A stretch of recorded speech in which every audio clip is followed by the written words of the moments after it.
Guten Tag, liebe Zuschauer. Good afternoon, dear viewers. I welcome you to the online conference Global Crisis Deutschland.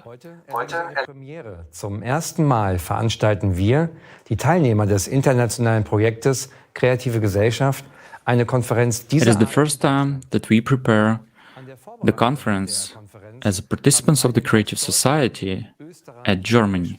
Participants from Germany, Austria, Switzerland, as well as the larger international team helped to prepare the conference. This conference will be simultaneously interpreted by volunteers into 60 languages. The Creative Society project is an international initiative which is growing by the day and already unites people from 180 countries.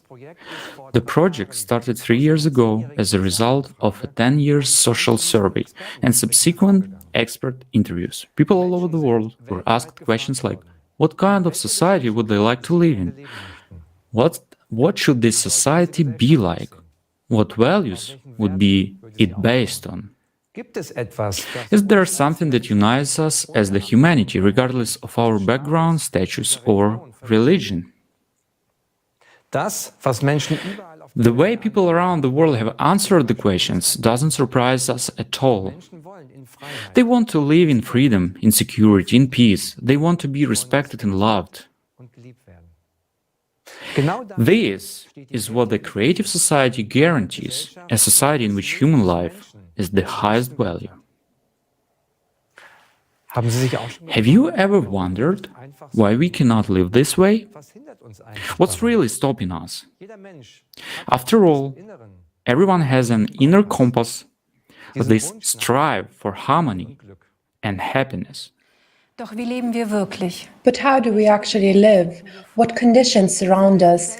As a society today, we are faced with numerous crises and problems that burden our country as a whole, as well as each individual, making our future look uncertain.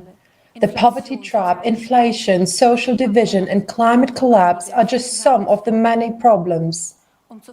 To get a deeper understanding of the current state of our country, we volunteers of the Creative Society project have spent the last few months thoroughly examining the current pressing issues in Germany. To do this, we analyzed information from official sources, conducted social surveys, as well as interviews with experts.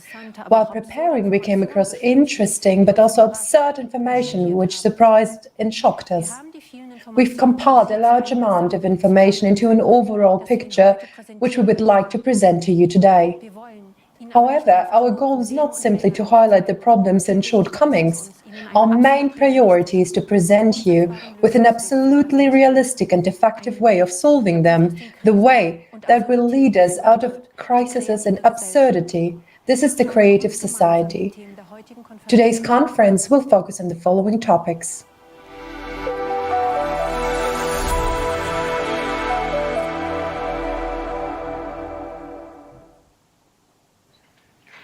Liebe Zuschauer, dear viewers, life in our society is filled with crises and fears. That's why we address you as people, uniting in pursuit of a secure future. The reason for this is the accurate situation of our society plagued by various crises and fears. In order to understand what people are currently most concerned about, we've conducted surveys. Let's listen to what people say about it.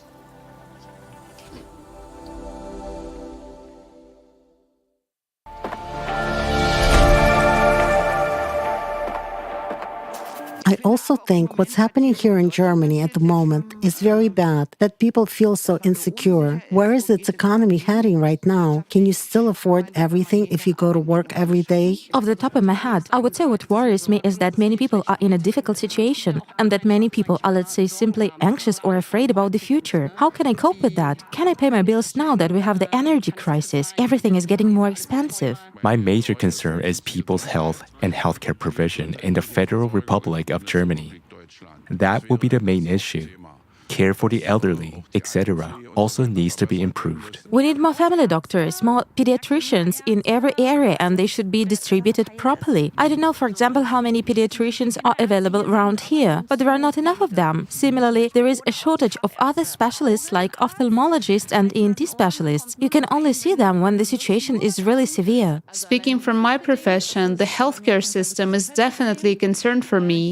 I find it difficult, especially in recent years due to COVID, to see the limitations of the healthcare system. And despite this, nothing visible is being done for nurses, doctors, and all other therapeutic professions.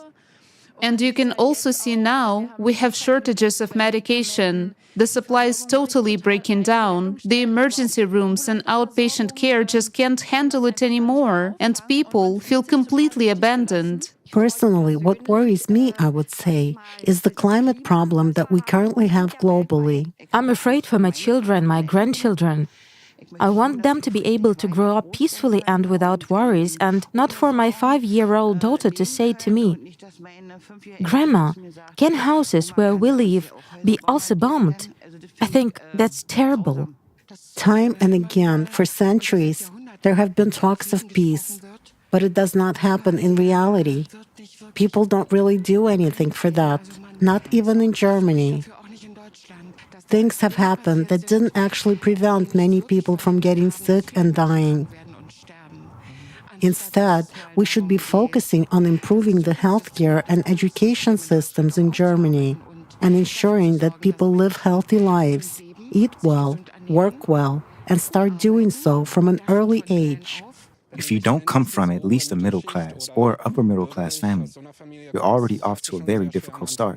And I think it's going to be all the more difficult in the coming years because we, young people, will have to bear more and more tax burden as the population gets older. It is always difficult to find an apartment in a new city when you have to move for that purpose, especially in big cities like Munich or Berlin. The real estate prices are, of course, much, much higher. And as a student, of course, you can't afford that. Actually, it's utilities and apartment hunting. Yes, we're looking for an apartment now. It's just very difficult because it has become much more expensive. In terms of our profession, we are forced to choose something that brings us money rather than choosing something that really speaks to our heart. Well, I think it would be great if you could say, all right, this way you could really contribute and make a difference, because then people start to act themselves. Yes, we are people. And what about the things that bring us joy, the things that nature gives us? What about those qualities that people really carry inside them? How is that developed? What is the money invested in? They talk about peace, but only a very few people really care about peace. And the gap between the poor and the rich in Germany is getting bigger and bigger. So that every person starts taking responsibility in their own environment. And instead of this, to return to the love that we carry within us and come together, to really say, okay, and make every effort to reach a common understanding and to commit to it, and in general, to show more love as human beings.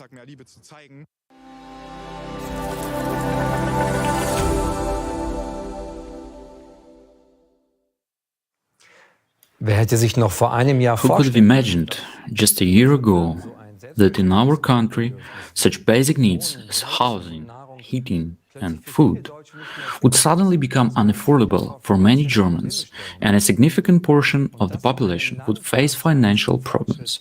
All this is happening in a country that is considered progressive and highly developed. So let's proceed to our first block, in which we will delve deeper into the issue of energy crisis.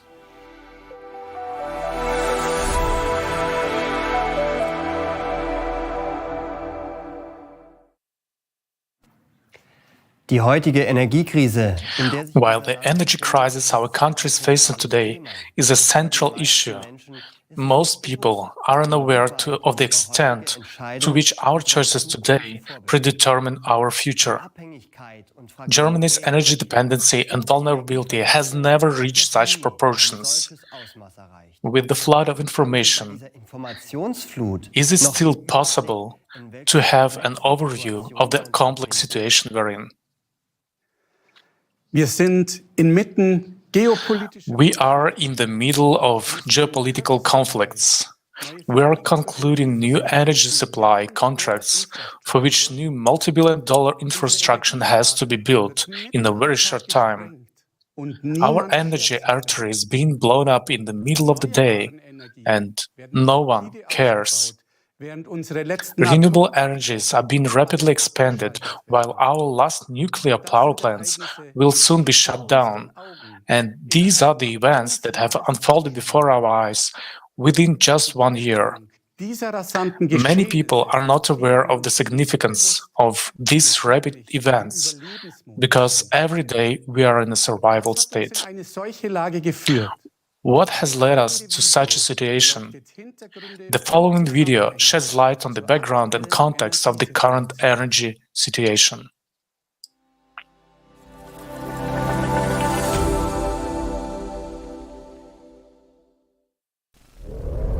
We live in times of uncertainty and chaos.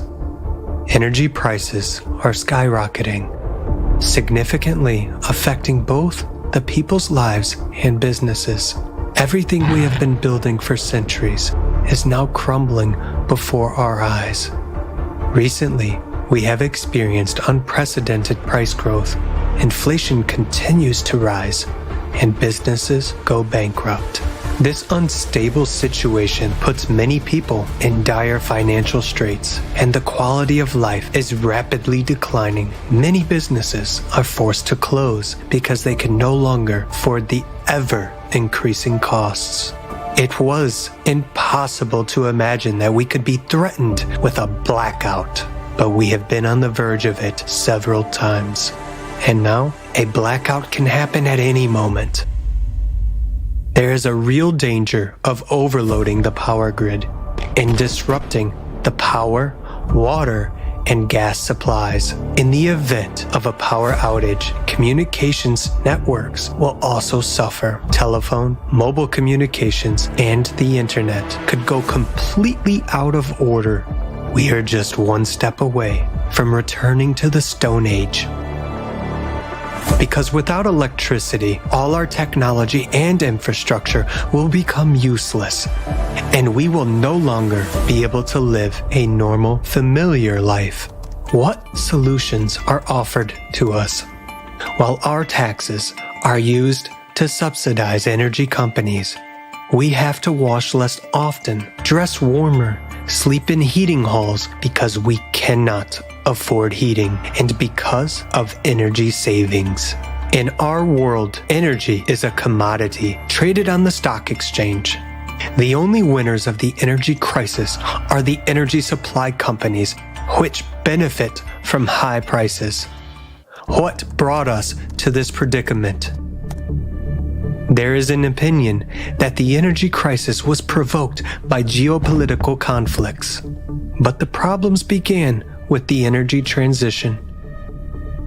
Back in 2000, the Renewable Energy Act was passed, becoming the basis for the energy transition. In order to reduce the consumption of fossil fuels such as natural gas, oil, coal, the focus has been placed on promoting renewable energy sources that would generate sustainable and productive electricity. Are we on the right track? Will we be able to achieve our goals?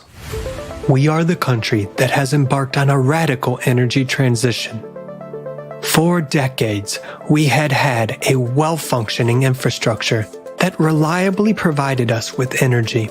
But we have shut down many of our nuclear power plants while importing nuclear-generated electricity from France. We are phasing out coal, but we buy electricity generated from coal in Poland. Now, we put all our eggs in one basket, the renewable energy sources. In this case, we have to be 100% confident in them, since green energy generation is weather dependent and therefore unstable. We continue to rely on coal, gas, and now also nuclear power to produce the missing electricity. There is also the problem of its storage and transportation. Currently, wind energy cannot be transported from the north to the south of the country because of the outdated and poorly developed power grid infrastructure, which leads to power shortages and possible blackouts. Green energy cannot be the only source of electricity in the country, but for some reason, we focus on it. This only increases Germany's already existing dependence on other countries and the vulnerability of our energy infrastructure. What kind of independence can we talk about if green energy alone cannot cover our needs, and we have to import 70% of our energy today? 807 million euros were paid by taxpayers in 2022 for wind power that was never produced. Because we pay energy suppliers even when they do not produce energy. We have already spent hundreds of billions of euros expanding our renewable energy infrastructure. And with every new electricity bill, we continue to pay for it. In Germany, renewable energy makes up the largest share of total electricity production, and accordingly sets the most expensive tariffs. How many billions more do we have to spend on energy extraction technologies that are not the solution to our problems? Germany has always had the highest electricity prices, regardless of geopolitical events. In addition to old contracts that are currently not being serviced but are still in force, new oil and gas contracts are being added from new energy suppliers at much higher prices. Moreover, new liquefied natural gas terminals are being built, which have already cost us 6.5 billion euros in 2022, and billions more are expected to be spent. We can barely keep up with current expenditures due to inflation, and our country is getting even deeper into debt. Who is going to pay for all this? For decades, we have been investing in an inefficient and very expensive green energy infrastructure. We are in the middle of a trade war caused by the geopolitical situation, and we have to suffer from skyrocketing prices and overall uncertainty. But we, people, do not agree to that. Yet, who represents our interests? The interests of people. The current energy crisis is not a natural occurrence, but rather an artificial one. Is it really impossible for such a developed country as our Germany to find a way out of the energy crisis?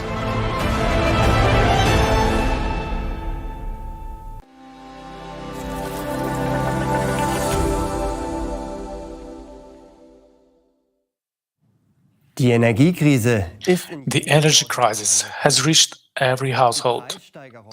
Price hikes on almost all goods and services are felt, and the extra costs can hardly be covered.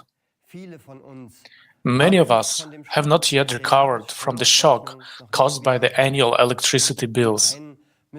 How some have to forego planned trips, while others have to think twice about taking long showers or using their oven.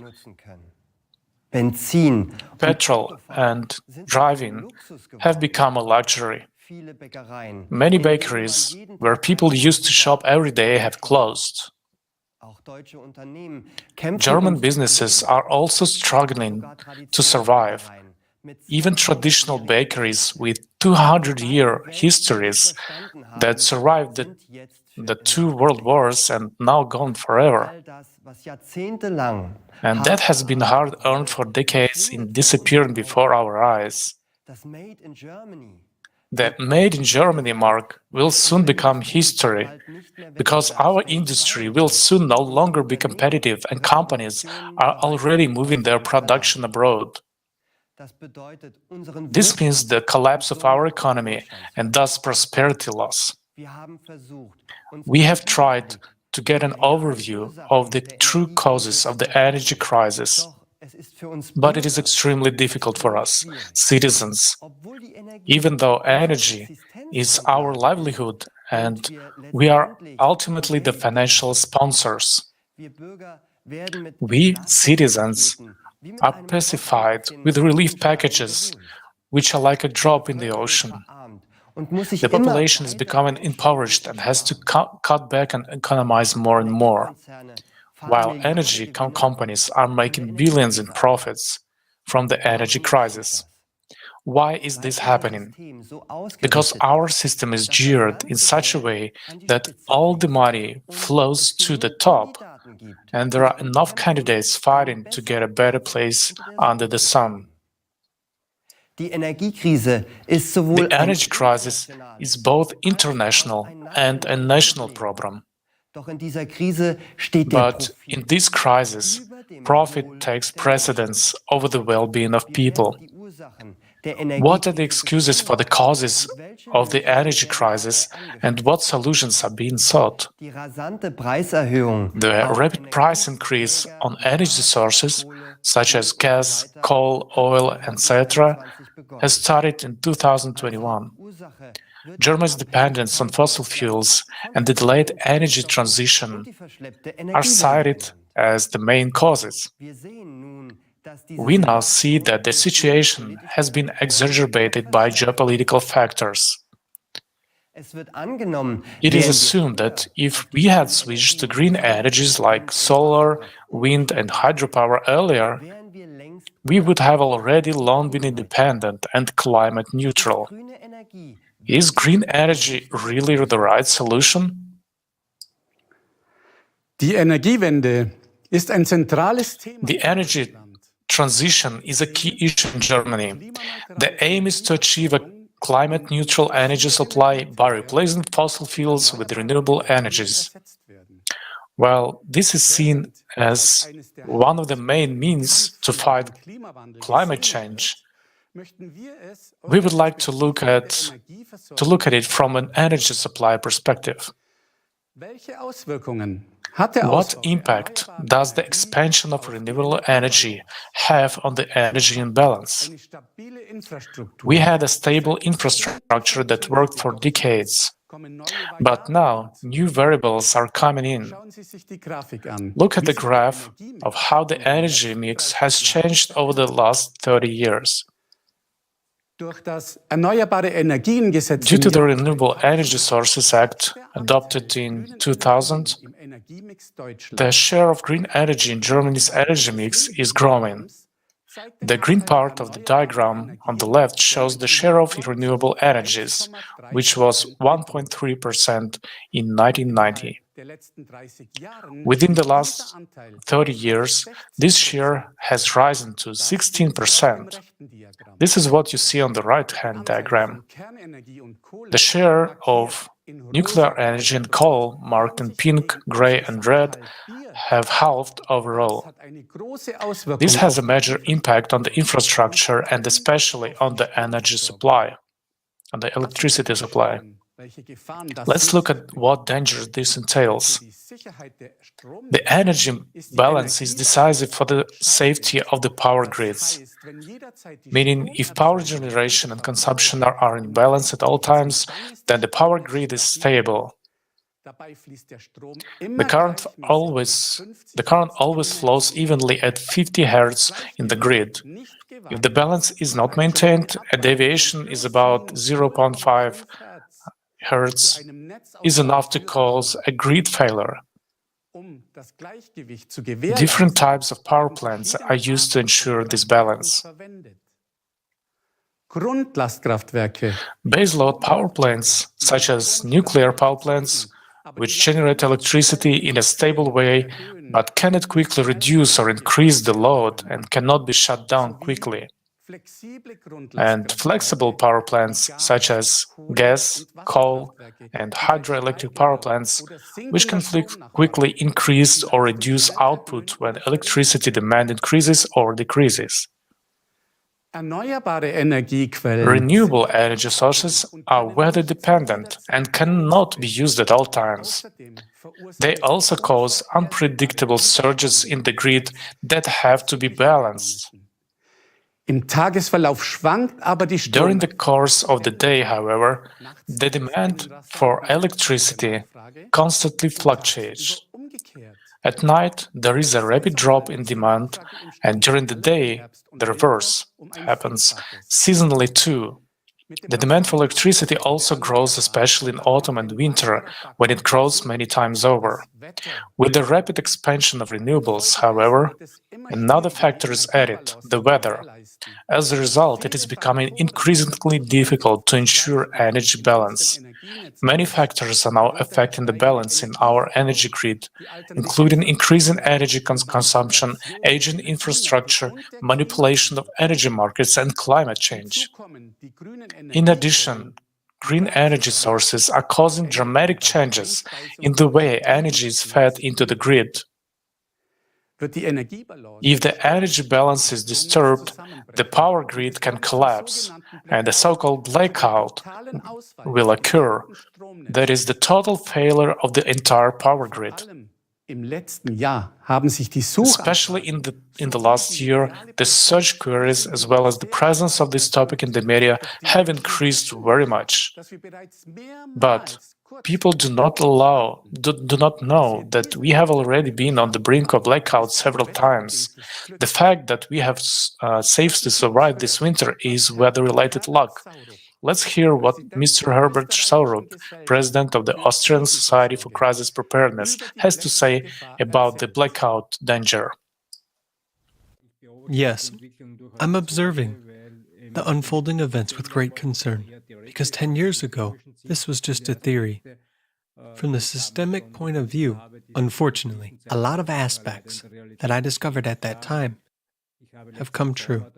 Last summer, I wrote a comprehensive analysis with concern for the coming winter, the development of a catastrophic winter. 2022 to 23 scenario was also possible.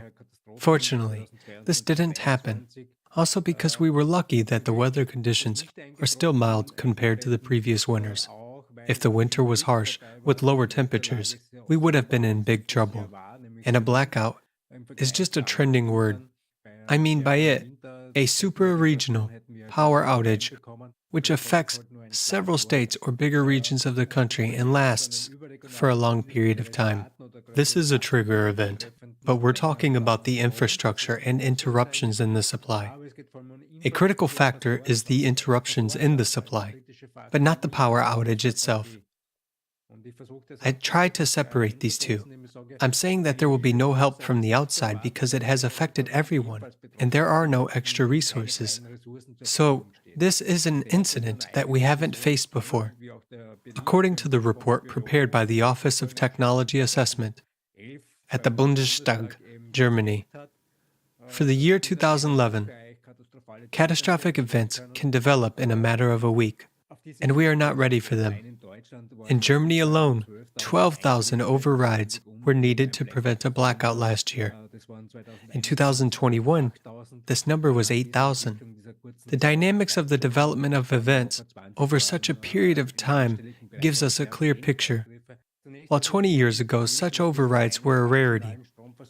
It's important to know that we don't have national power supply systems, neither German nor Austrian, but there is a single European system, managed by 32 operators of the energy supply system in Germany, 4 of which run from Portugal to eastern Turkey, and from Sicily to Denmark, and all of them must be constantly balanced. In other words, energy cannot be stored. It must be produced exactly in the amount that is being used at the moment. And many people don't know about it.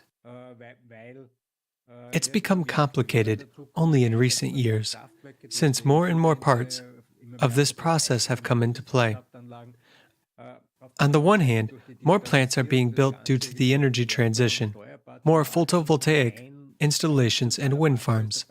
On the other hand, all this must be somehow made regulated and controlled with the help of digital technology. An important factor is the existing reserve of previous large power plants. These are generators that produce electric energy, and the problem is that we want to shut them down on a large scale, or we have already done it. And this happens in Germany, where they almost phased out the use of nuclear, coal, and pretty much gas power. Amid all these events, there is a lack of stability, which means that if there is a power outage due to a series of unfortunate events, there is a great possibility that it would be impossible to stabilize the situation in this region. And this will be a large-scale power outage. The problem is that this safety technology was developed for the system that will soon cease to exist or will be used less and less due to the energy transition. There are many professional energy officials, particularly highly educated technicians, who talk about it openly, but no one listens to them and no one takes their concerns seriously. We as a society also must be prepared for such events because, unfortunately, we cannot trust the people that make decisions, but do not possess this foresight at the political level, as many things are pretty much driven by ideology, and with little understanding of technical issues, because infrastructure is a project that lasts for decades, and it is not possible to change plans within a few months. And we saw that last year.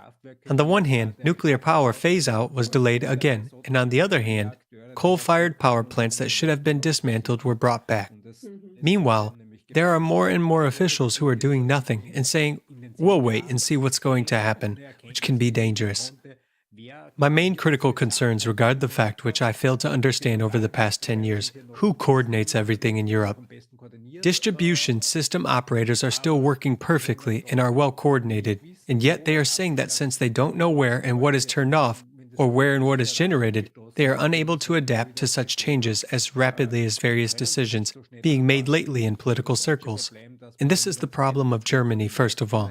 We always make the second step before making the first one, meaning we turn something off before we find a replacement for it. And later, some averaged indicators in research supposedly prove that it works. Yes, everything works on paper, especially with averaged indicators. Yes, France has enough nuclear power, Poland has enough coal. There is enough in the system.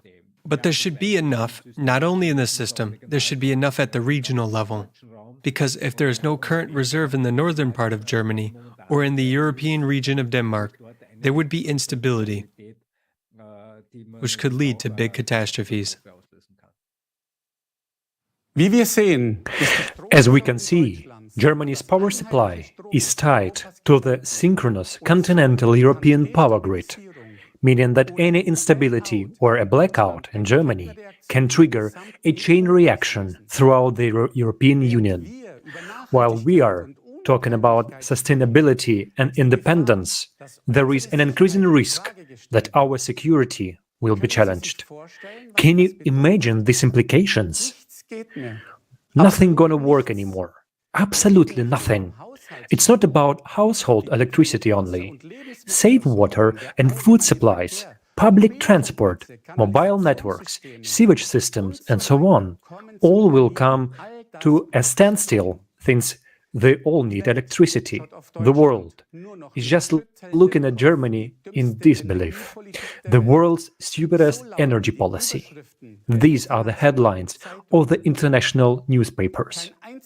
Not a single country has come up with the idea of simultaneously shutting down traditionally reliable baseload power plants, such as nuclear power plants, and switching to unreliable renewable energy sources. We luckily managed to make it through the winter, but the last nuclear power plants are set to be decommissioned soon.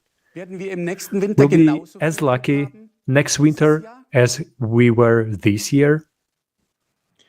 With the growing share of renewable energy and the simultaneous phase-out of conventional energy sources, it is becoming increasingly difficult to maintain the most important aspect of the energy supply, the energy balance. Green energy is weather-dependent and therefore unstable.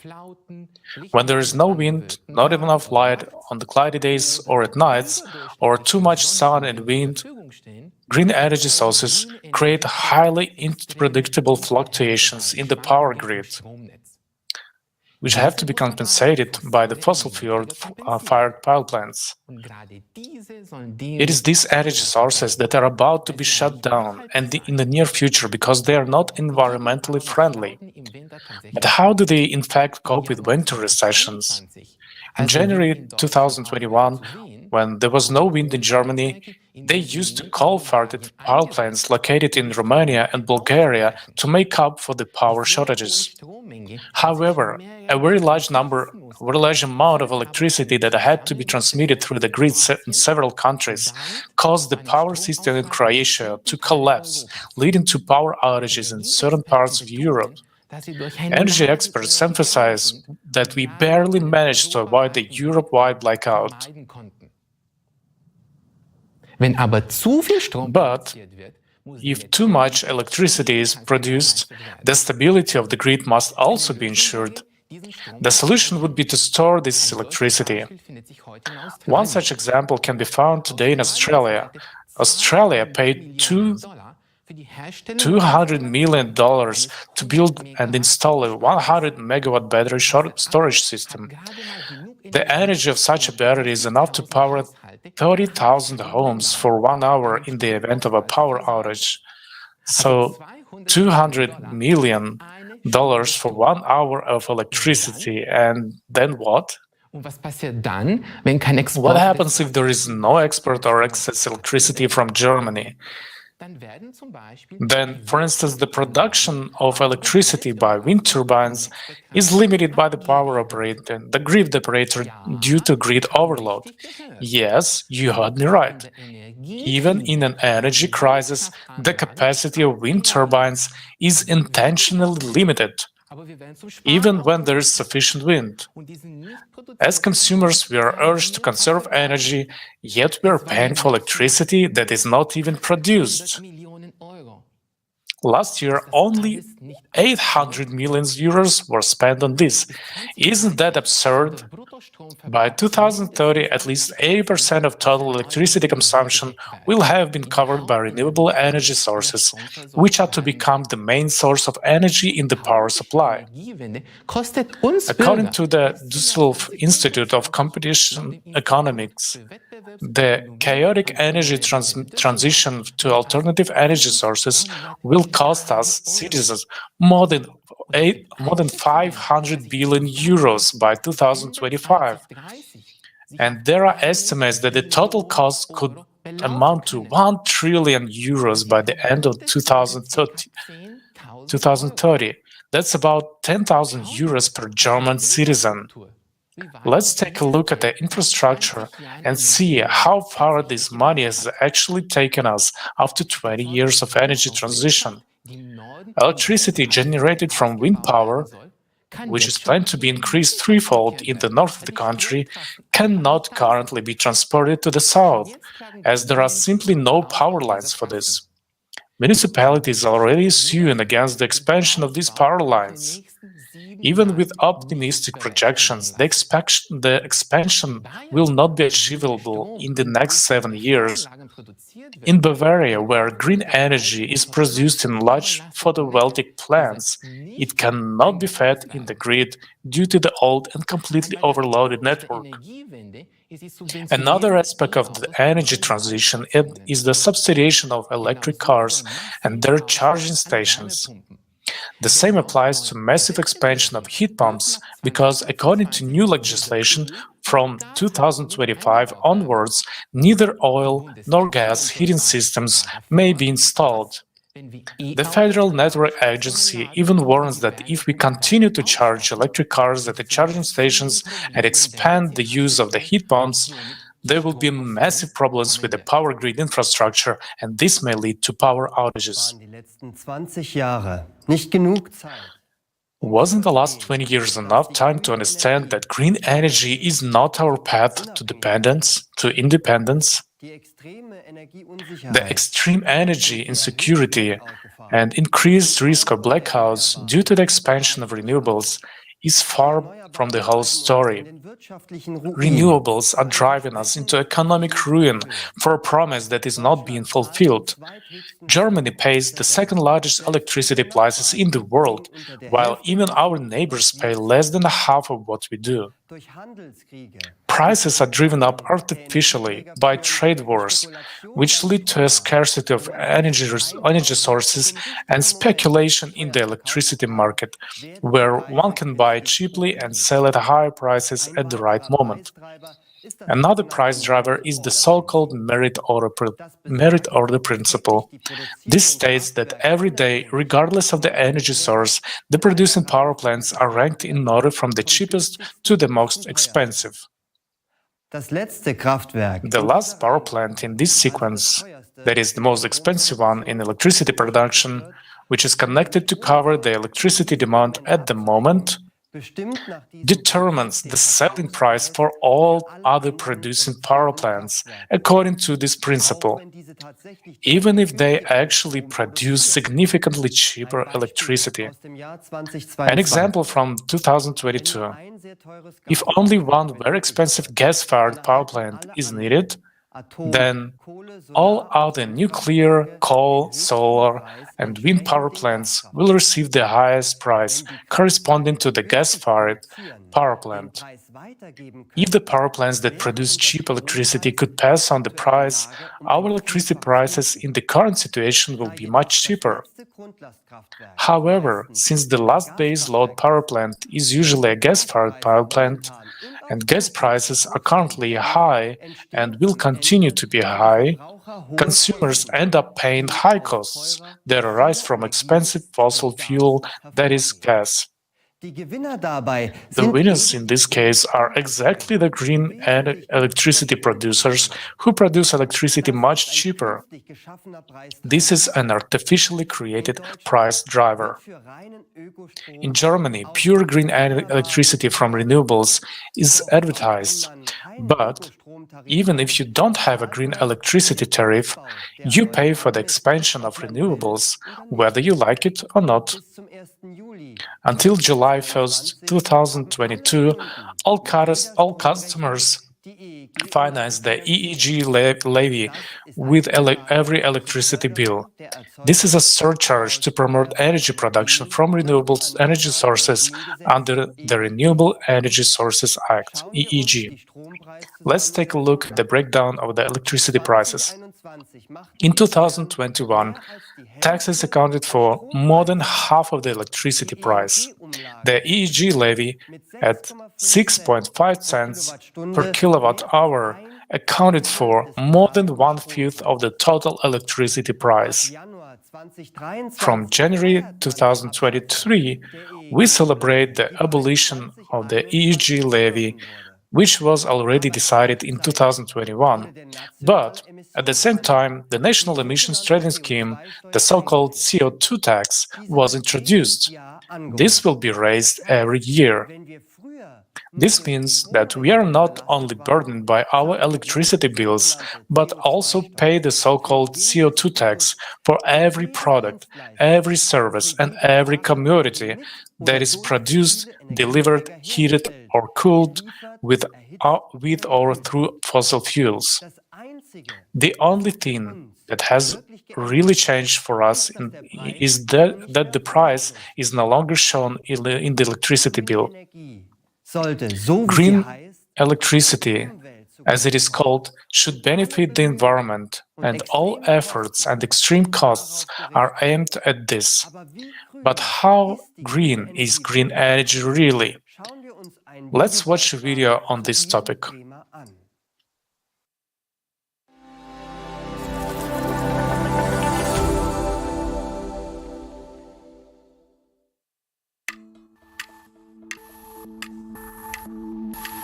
Today, renewable sources make up about 28% of total energy. But in order to produce them, we still use non-renewable natural resources. All this continues to contribute to the depletion and pollution of the planet. Solar panels, for example, contain such heavy metals as lead, cadmium, and mercury. During operation, they leach into the ground and evaporate into the atmosphere. Waste from solar panels is 300 times more toxic than nuclear waste and requires special disposal. But since it costs more than production, they decided not to bother with it and send the used panels to landfills in poor countries. So far, not a single country in the world has regulations for their disposal. According to scientific studies, by 2030, there will be up to 8 million tons of green waste in the world. And by 2050, this volume will increase to 78 million tons. Let's imagine how these numbers would increase if we completely switch to these sources. Is this calculated in the reports? And is this topic explored that deeply at the conferences? As you can see, this only makes the environmental situation worse. And this is just the tip of an iceberg that we have to look into deeper. So, what's wrong with wind farms? Let's start with our wallets, out of which you and I will have to pay for these ambitious solutions. Building a wind farm requires an enormous investment of money and resources.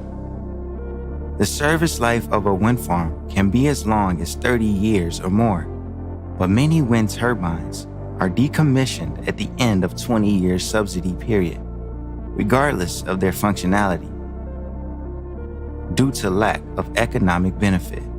And during this time, it manages to recoup only 78% of the money spent on its construction and installation. We are not even talking about maintenance, which implies building special purpose vessels, expensive utility high-rises, and constant replacement of blades. One wind park requires more than 500 tons of lubricants, which is comparable to 9 tank cars of railway trains, which, by the way, are also produced from non-renewable resources of the planet. Just think about it. The size of the turbine blades can be as big as the length of a soccer field. And do you know what they are made of? That's right, of that very plastic that we continue to struggle with so unsuccessfully around the world. Due to their gigantic size and hazardous chemical composition, they can't be recycled. So the classic solution is that the blades are taken to landfills or exported to other countries for a fictitious recycling. This, therefore, poses an insurmountable problem for our environment. The need to produce lightweight and strong rotor blades leads to another critical problem: the use of balsa wood. Currently, according to the German Federal Environmental Agency, more than 90% of the balsa wood harvested worldwide is used in wind turbines. The rest is split between yacht construction and model building. To meet the demand, loggers and traders loot the Amazon rainforest for balsa wood reserves.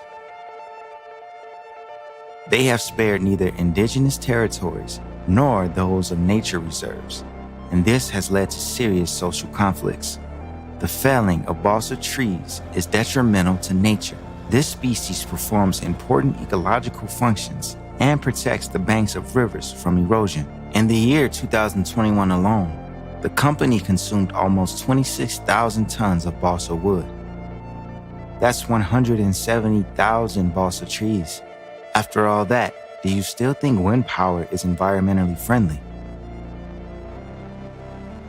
Now, let's take a look at the downside of hydropower.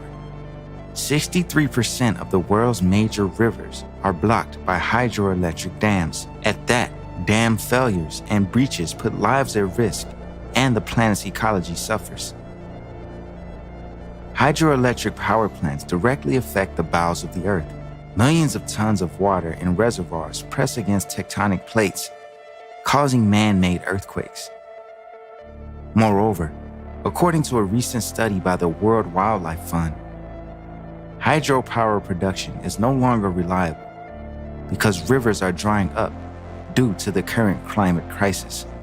We keep being persuaded that alternative sources will improve the environment and solve the issue of climate change. Why? Where does such pushy advertising of green energy and show of concern for us come from? After all, it is not profitable for the states that are forced under pressure to subsidize these projects and buy this energy at 5 times the price of traditional energy. Germany is a prime example. By shutting down most nuclear power plants in favor of green energy, it has hit a dead end. On the most productive days, green technology generates only 17% of total energy consumption. So today, it has to buy energy with huge amounts of taxpayer money from the same non-green nuclear power plants in neighboring countries. Isn't that absurd? There's also another important fact worth noting. Renewable energy depends on the sun and wind, So it must either be used immediately or accumulated. Yet, electricity is a complicated and expensive commodity to store. Let's calculate how many batteries are needed to store electricity and use it during periods without wind or sun, or during emergencies. Just imagine, an average two-person family consumes about 235 kilowatts per month. About 100 batteries of 2.4 kilowatt would be needed to cover one family's monthly electricity needs. Now let's recall that a battery is the conversion of electrical energy into chemical energy and back again. To create them, harmful chemicals are used that cannot be recycled. And in order to produce cobalt, child labor in underground mines in the Congo is used. All this is done to allow us to breathe supposedly clean air. Now to summarize, with such aggressive promotion of alternative energy sources, are we taking into account their low efficiency factor and impact on ecology? Considering all the above, we should answer the following questions together. Should we actively develop alternative energy if it has so many disadvantages? Is it beneficial for us as humanity today? Or should we put our efforts to find a more effective solution?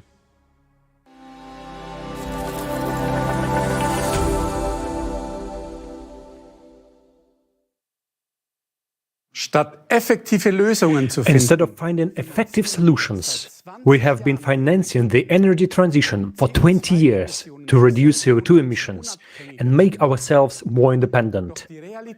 But reality tells a different story. Germany's dependence on both other countries and fossil fuels is growing. Let's take a look at how absurd and precarious the current situation is. The label green energy is just marketing and has nothing to do with sustainability and environmental protection. This is true greenwashing. They want to reduce CO2 emissions, but they are shutting down nuclear power plants first, even though they have been classified as green and sustainable by the EU Commission. Instead, we are buying nuclear power from France and the Czech Republic.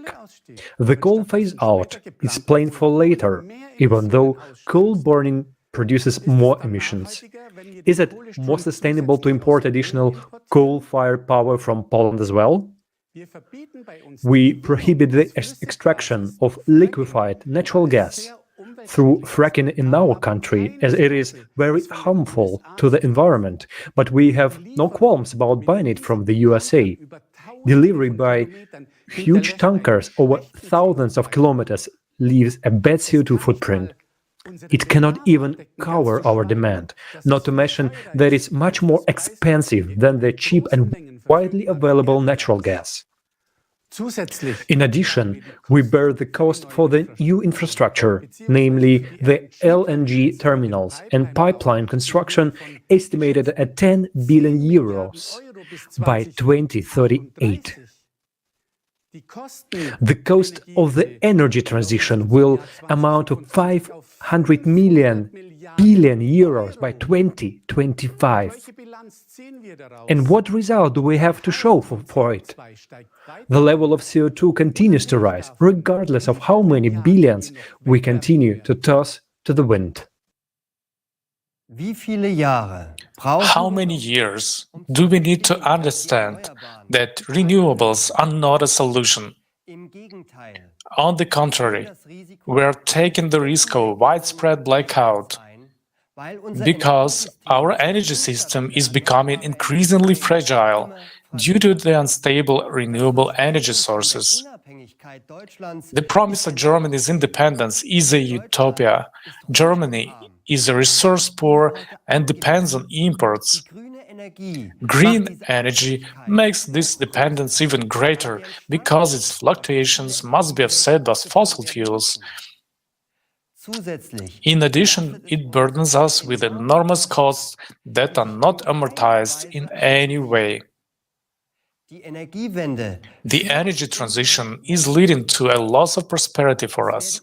More and more restrictions and costs are being introduced for industry under the guise of environmental protection. There is talk of a new wave of deindustrialization in our country, as many companies are moving abroad. They simply cannot afford the expensive electricity and energy prices. The companies are therefore forced to invest into environmentally friendly technologies and purchase emissions allowances to reduce CO2 emissions. Furthermore, laws are being passed that prohibit certain productions, such as normal gas and oil heaters, may be put into operation starting from 2025, and only climate-neutral vehicles will be allowed from 2035. This has fatal consequences for our economy. The energy crisis is artificial and man-made. Trade wars, speculation, and the ideological view of energy supply serve one single purpose: profit. Why is green energy specifically promoted when it is so problematic for a stable energy supply, and instead of relieving the burden on the consumer and also on our environment, it is becoming more and more a burden? More efficient technologies, which have an efficiency far above one and would make us truly independent of fossil fuels, are not being discussed in the wider public. Are there really no other efficient and sustainable technologies? Let's watch the following video clip.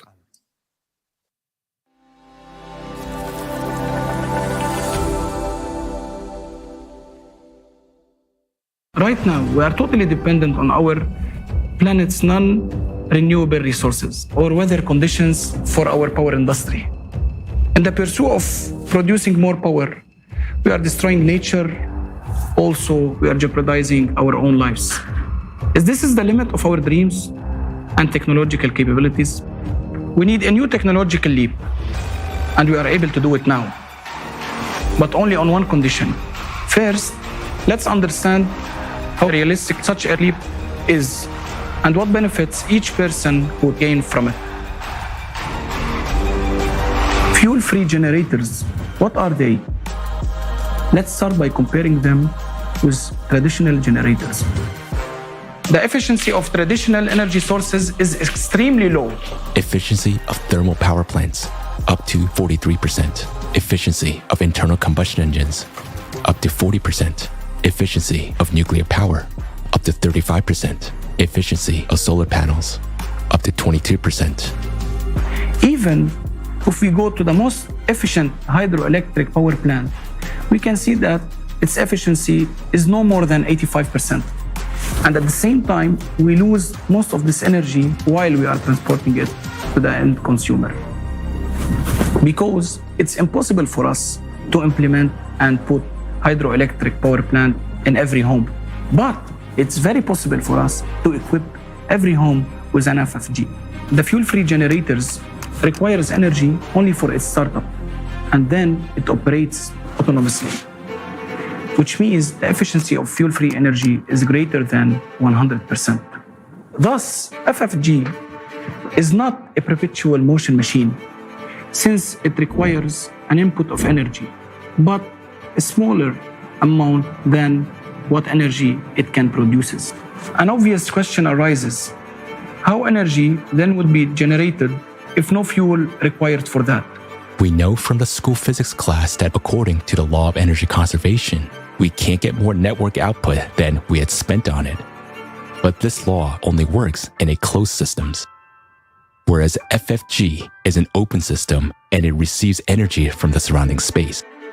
Scientists of the Russian Academy of Sciences experimentally confirmed that, for example, during the operation of magnetic FFGs, the space around the generator does not heat up but cools down. Instead, there are many myths and fakes around this technology that discredit the very existence of FFGs. Someone tries to make money from selling fake devices. Real inventors are being intimidated and even physically eliminated. Many developments were stolen or destroyed. Why is this happening? Energy is not only a tool of manipulation, but also a tool of political influence. It brings billions of dollars in profits for energy corporations, which will be gone instantly with the implementation of FFGs. Consequently, their power over us, those who buy energy and depend on this resource, will disappear too. However, despite all the obstacles, we have working devices from officially recognized inventors.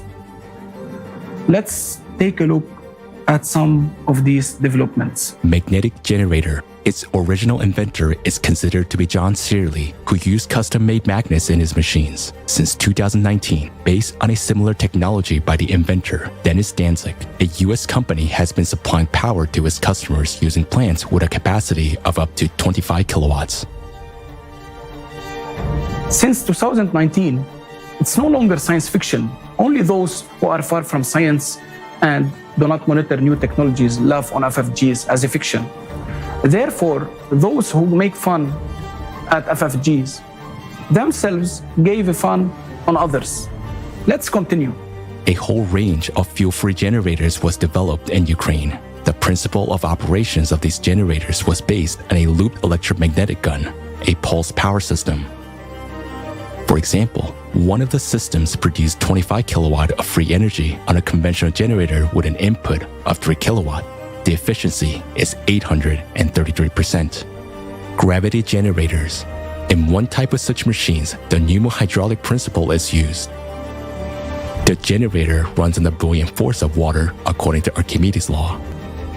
The output of such units depend on their size.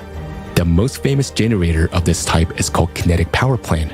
It is also known as Roche generator. Such generators are produced by a German company which has branches in Mexico, Serbia, Switzerland, and Colombia. According to official expertise, the compressor of the generator of one of its units consumes 4.5 kilowatt, while a generator itself produces 11 kilowatt of electricity. That is, the efficiency is more than 200%. How much is that? Is a typical country home power consumption. 6 kilowatts per hour. Radio wave generators. Their inventor is Maxwell Chikumbutso from Zimbabwe. He is called the African Tesla. A very compact African technology made it possible not only to create a free energy generator, but also to upgrade a car so that it could move without fuel or recharging.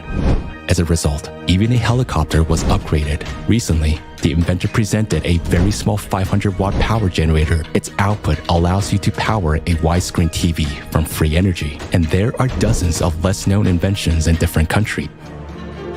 In the USA, Malaysia, Georgia, India, Turkey, Japan, Uzbekistan, Mexico, New Zealand, and many other countries, there are research teams developing fuel-free generators.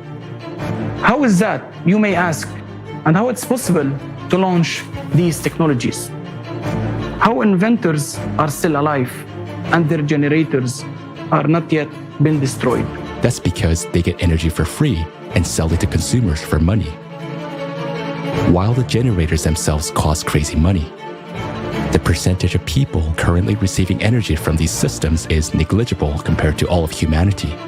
Therefore, FFGs that are actually working now are in no way helping all people to become energy independent. So why isn't this amazing technology available for everyone in the world? Because we are living in a consumerist format of society.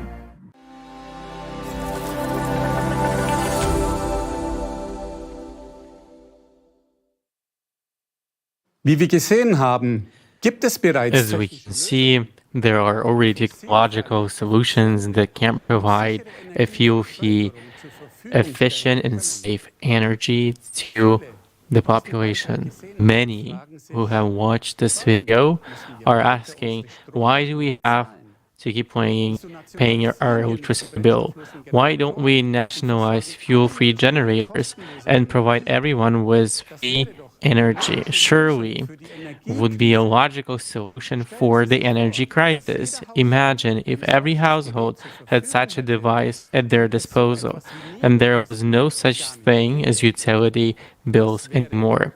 This would not only be real energy transition, this would be a totally new stage of social development in the area such as manufacturing, transportation, and communication. No harmful waste, no environmental disasters, no energy shortage. Yes, in a creative society where all resources and scientific knowledge belongs to human society, such would be our everyday life and daily life. But our reality is different. In the profit-oriented society, all conditions are created to turn essential resources into a business. There are wars for new markets, speculations and open terrorist attacks on civilian energy infrastructure. Even the air is taxed. Thus, over the FFGs are being turned into an expensive commodity, even if their production cost is negligible compared to their output. What would happen if tomorrow we introduce such technologies as FFGs worldwide without changing the format of society? Many millions of people employed in the energy sector would become unemployed overnight. Their families will lose their livelihoods.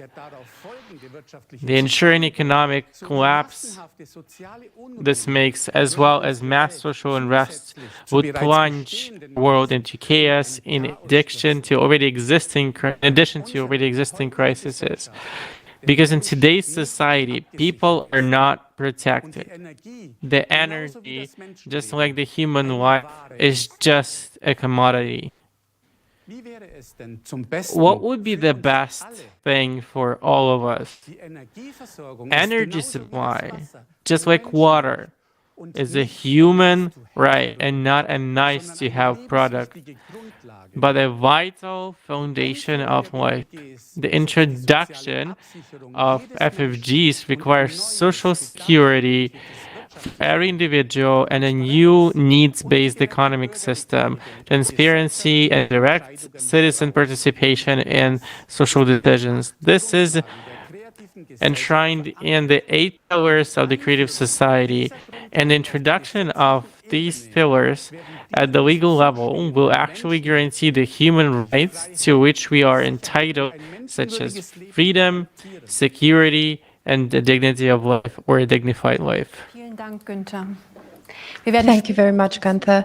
Later on, we'll tell our viewers in detail about the creative society format, and we'll also touch upon the topic of energy supply as well. So be sure to stay tuned. We would like to remind you that this conference is being simultaneously interpreted into 60 languages. The topics we address today are extremely important but also sensitive. Therefore, there is a possibility that our live broadcast may be blocked. So please continue to share this conference and stay tuned on other platforms. The links to our live broadcast can be found in the description below.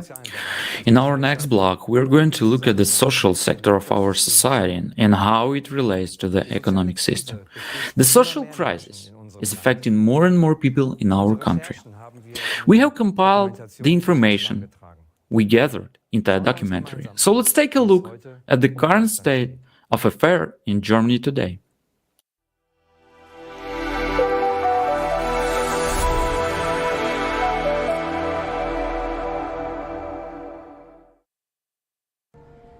How is a country's wealth measured? Germany is considered a rich country. We have billions of euros in tax revenue and a growing economy. Then why is the poverty rate also increasing? As a result of inflation and rising cost of living, the general level of welfare in Germany continues to decline. Is the image we have of Germany correct? Are we still a thriving welfare state? Let's find out together. Poverty. According to the Paritätischer Wohlfahrtsverband, the poverty rate in Germany constitutes 16.6%, or 13.8 million people. More than 11% of the population live below the poverty line. Single parents and students are especially affected. 41% of single-parent families live in poverty. According to the Federal Statistical Office, in 2021, nearly 38% of students had a monthly income below the poverty line. The growing poverty in Germany is particularly visible in the barely manageable number of people turning to food banks. In February 2022, more than 2 million people visited 960 food banks daily. These included homeless people, refugees, citizens living on welfare benefits, as well as retirees and single parents. People from the low-wage segments are also increasingly turning to food banks for help. The poverty risk rate for people over 65 increased from 14.7 to 17.4% between 2018 and 2021. According to a press release from the Federal Department of Housing, Urban Development and Construction, in January 2022, a total of 263,000 people in Germany had no permanent residence. Poverty has an impact on early mortality as well. In Germany, the difference in mean life expectancy between the lowest and highest income group is 11 years for men and 8 years for women. Poverty among children. Today, nearly 1 in every 5 children in Germany lives in poverty. Often, people who grew up in difficult and disadvantaged conditions remain trapped in a cycle of social insecurity throughout their lives. About 40,000 youth and young adults are at risk of becoming homeless. Poverty in old age. The next most vulnerable group is people over 65, and according to forecasts, the level of poverty in this group will keep increasing.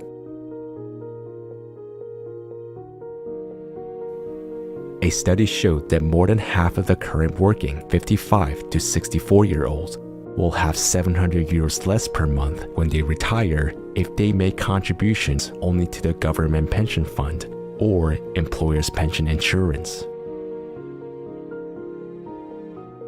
This means that more than two-thirds, 69% of people who are about to retire will fall below the poverty line.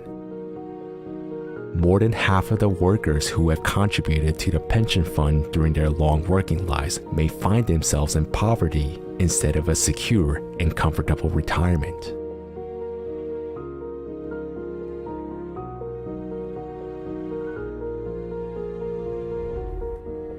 And although there are thousands of organizations in Germany that fight poverty, such as National Conference on Poverty, the German branch of the European Anti-Poverty Network, poverty rates continue to grow. Isn't the purpose of welfare benefits to prevent poverty? If we live in a welfare state, then people who are currently unemployed should also be able to participate in public life and have their basic needs covered by public aid, shouldn't they? Our fundamental law states that everyone deserves to live a decent life. But how decent is it when a person can barely pay his bills or when he has to go to food banks in order to feed himself? Unemployment. Over the past 3 years, the unemployment rate has shown a positive tendency. Does this mean that more and more people are finding jobs and thus can improve their standard of living? Does the statistics on unemployment tell us the real number of people who still need social benefits despite having a job? What do the statistics reflect? This is a question of accounting and interpreting the data. There are some people who are not listed in the unemployment statistics at all, although they receive social benefits. This includes everyone who has minimum employment or a job for €1, who are looking for work or pursuing a vocational training, as well as those who are having difficulty finding work or who are sick. According to official statistics, this already makes a discrepancy of almost 800,000 people. Also, statistics do not take into account people who are not registered as unemployed and are not looking for work. They are called hidden reserve or inactive population. These are almost 3.1 million people who are not actively looking for work at the moment, but would like to get a job. For instance, housewives. Then how true are the unemployment figures in fact? According to the German TV news service Review of the Day, politicians continue to change the wording of the unemployment criteria in such a way that officially unemployment figures are declining, although in fact they're rising. Due to the constantly changing basis for calculating statistics, it is impossible to directly compare current figures with the previous ones. Labor shortages. On the other hand, in addition to unemployment, there is ever-growing labor shortage in Germany. There is a lack of skilled workers, especially in the social professions. There are not enough teachers, doctors, nurses, and childcare workers. Up to 60% of vacancies in healthcare and education are not filled. Whether they're academic professions in medicine or STEM fields, meaning science, technology, engineering, and math, or non-academic professions. There is a shortage of professionals everywhere.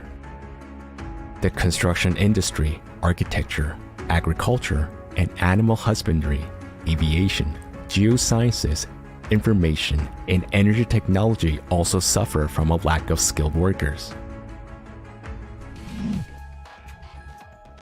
Rail and air services. Staff shortages and sick leaves led to mass delays and cancellations of rail and air traffic last year.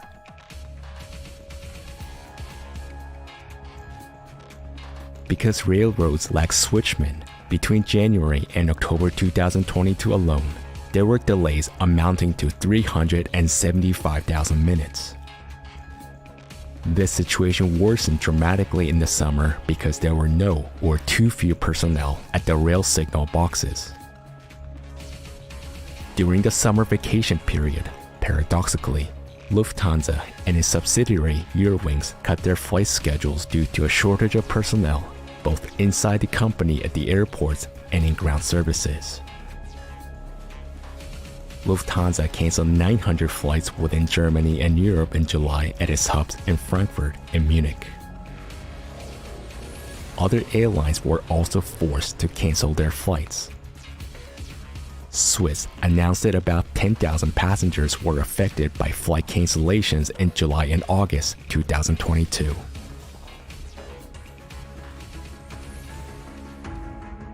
In December 2022, the number of vacant jobs for skilled professionals reached 1.2 million.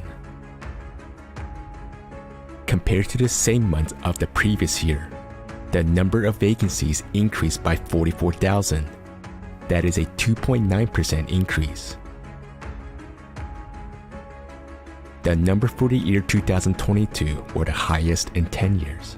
In addition, there are a large number of job positions available for unskilled workers. In 2019, the German Economic Institute (IFE) published a study indicating that more than half of the 753 professionals examined experienced labor shortages.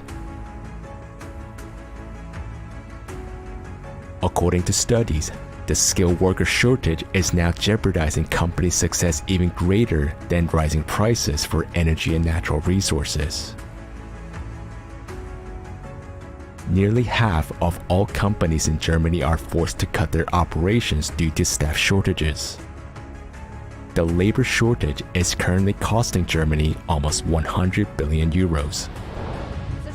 It's weird. On the one hand, we have a large number of people looking for work, but on the other hand, there is a huge shortage of skilled professionals in many industries. So what's the missing link between the people who are looking for work and the companies that are struggling to fill their vacancies? It seems absurd.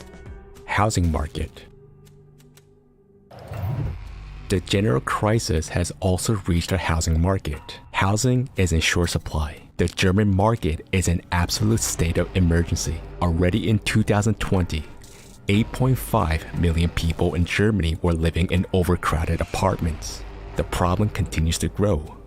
Experts at Deutsche Bank are already sounding the alarm.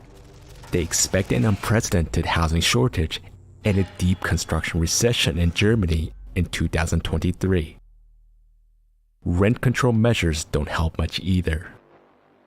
When housing is in short supply, people are forced to pay inflated prices per square meter because competition among tenants for every available apartment is so fierce that people have to take what they can get.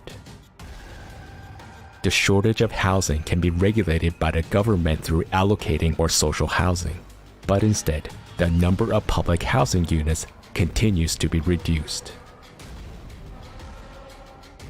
Between 2006 and 2019, the number of social housing units decreased from 2.1 to 1.1 million.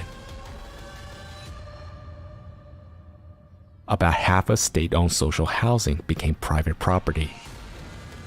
In addition, fewer and fewer new buildings are being built. Supply shortages during the pandemic led to higher prices for building materials, ranging from wood to steel. And then came the shortage of construction workers, and finally, the cost of heating skyrocketed. Because of rising interest rates, fewer and fewer people could afford to buy a home. In Germany, every child is given a tax number at birth, but apparently no thought has been given to their enrollment in school. Because how else can one explain the fact that in many cities an old and partly dilapidated school building awaits the children on this day? Mold on the walls, restrooms in need of renovation, and broken heating systems. Many school buildings in Germany have not been renovated for decades. As early as 2017, there were reports of dilapidated schools in Germany. Now, 5 years later, reports of the catastrophic condition of Germany's school buildings have surfaced again. For decades, the renovation and construction of new schools have been neglected. And this has had fatal consequences. Almost everywhere, there is now lack of suitable rooms for modern full-day education. Childcare facilities. The situation is no better for the youngest children. Germany currently lacks around 384,000 daycare places. In a Tagesspiegel newspaper report, an expert warns that the system is on the verge of collapse. Childcare groups are short of staff to take care of the children, despite the fact that mothers are forced to rely on these places due to financial pressures. Education. The staff shortage is especially acute in schools. According to estimates by the German Teachers Association, there is a shortage of up to 40,000 teachers at schools in Germany. At the start of the 2022-23 academic year, the provision of lessons has deteriorated in all federal states. A quarter of all beginning teachers suffer from burnout syndrome. Almost a third of teachers quit the classroom within 5 years of qualifying. The teacher shortage has been around for several years already, so it cannot be explained by the recent influx of immigrant children. Pupils are also increasingly suffering due to lack of teachers, since many schools cannot provide lessons according to the planned schedule. The German education system has become outdated both in its structure and in many of its methods. Increasingly high demands are placed on pupils, which tend to overwhelm them. Another decisive factor and a basic prerequisite for learning and participation in the classroom is the mental health of the students. Currently, up to 20% of children and adolescents in Germany show signs of mental health problems. Education paves the way to the future for the younger generation, and it shouldn't limit anybody in their capabilities. Today in many schools, both teachers and students suffer from psychological stress, teacher shortages, and lesson cancellations. What's the value of education in our current format of society? Isn't the education of our children the most important investment in our future? Medical and nursing care. What situation do we have in the healthcare sector? As they say in professional circles, there have been cutbacks at every corner and every end for years, and they're getting bigger every year. There is a shortage of not only junior and middle medical personnel, but doctors as well, and everything suggests that this shortage will increase even further in the coming years. According to Alan Lundeshausen, Vice President of the German Medical Association, it now takes 1.2 people to fill one full-time position. She says part-time work is one of the last guarantees for regular working hours without overtime work.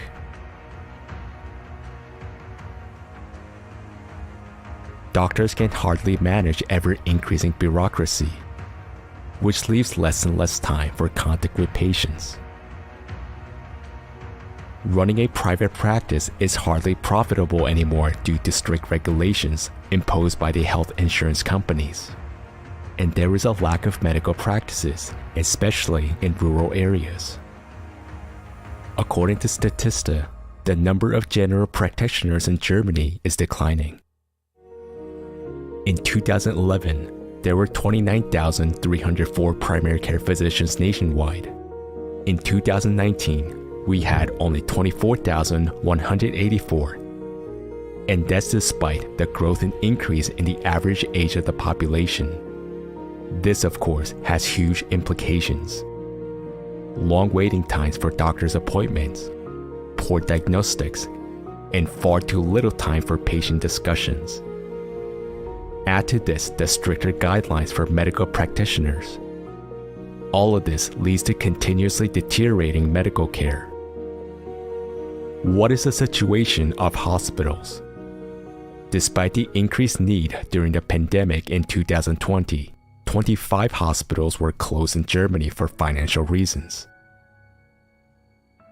On December 27, 2022, Erste Blatt magazine reported that Germany's hospitals will be hit by an unprecedented wave of bankruptcies in 2023, according to the Germany Hospital Association, DKG.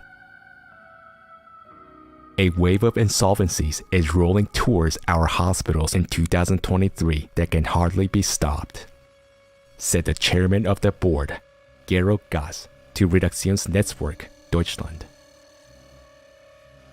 The extensive closure of hospitals in Germany continued in 2022. By the end of the year, 13 hospitals had permanently closed their doors. Since the beginning of the pandemic in 2020, a total of 40 hospitals have disappeared in a similar manner. There are too few ambulances, and emergency departments in hospitals are often overcrowded, meaning that patients in urgent need of help have to expect long wait times. Time and again, there are reports of the healthcare system being overburdened. In addition to lack of qualified personnel, another problem is the increasingly acute shortage of medicines. There are only two major manufacturers left in Germany for the pharmaceutical active substances that are relevant to the supply. On the global market, pharmaceutical manufacturers and distributors find it more profitable to supply products to countries where prices are higher than in Germany. Quality deficiencies in manufacturing, production problems or failures, delays in raw material deliveries, or even outright discontinuation of products by manufacturers. These are the realities of today. 68% of the production sites of certain active ingredients for Europe are located in Asia, says a study by the FAFA Pharmaceutical Association. Europe's high dependence on Asian active ingredient manufacturers is therefore problematic. In October 2022, Focus magazine published a list of medicines affected by supply shortages. This list includes about 300 drugs. So much for our current healthcare system. Healthcare should not be subject to profit maximization. Hospitals are being closed despite the growing number of patients.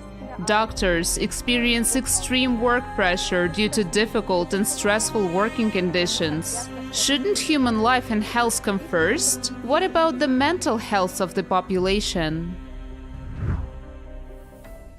Mental health. A disturbing trend is also revealed in the rising number of depressions and other mental illnesses in Germany, which is actually higher here than in most other countries, with 5.2% in 2022. Germany is among the 16 most depressed countries in the world. More than 11% of women and 5% of men suffer from depression in our country. More people have died in Germany from suicides than from drugs and traffic accidents combined. The majority of these suicides were caused by depression, which was often inadequately treated due to lack of places to receive therapy. According to the Federal Association of Psychotherapists, the average waiting time to receive psychotherapy in Germany is 20 weeks. Violence. A great fear shared by many people, and especially parents, is the fear of violent crime. In August 2022, the Review of the Day TV news program reported that an average of 49 minors had been victims of sexual abuse in Germany last year per day. There has been a 53% increase in the distribution, acquisition, possession, and production of sexual abuse images over the past year. This is in addition to a 10% increase in physical abuse, as well as dramatic increase in the distribution of abuse images among minors. Last year, for example, 17,704 children under the age of 14 were victims of sexual violence. 2,281 of them were under the age of 6. Is this the world we want to live in? It's hard to comment on the inhumanity in which we live. It's painful to realize that adults can harm children instead of protecting them. Isn't it our duty as a society to put a stop to this? According to statistics, every third woman in Germany has been a victim of physical and/or sexual violence at least once in her life. About every fourth woman has been a victim of physical or sexual violence by her current or former partner at least once. Considering everything we have just seen, can we still call our country a welfare state? Do we feel safe in such a society, and where are we heading if there is degradation in all areas of our lives? We should look at the big picture and realize that it is we, the people, who support this form of society through our passiveness. If we want to live differently, then we should act. Now is the time to do this.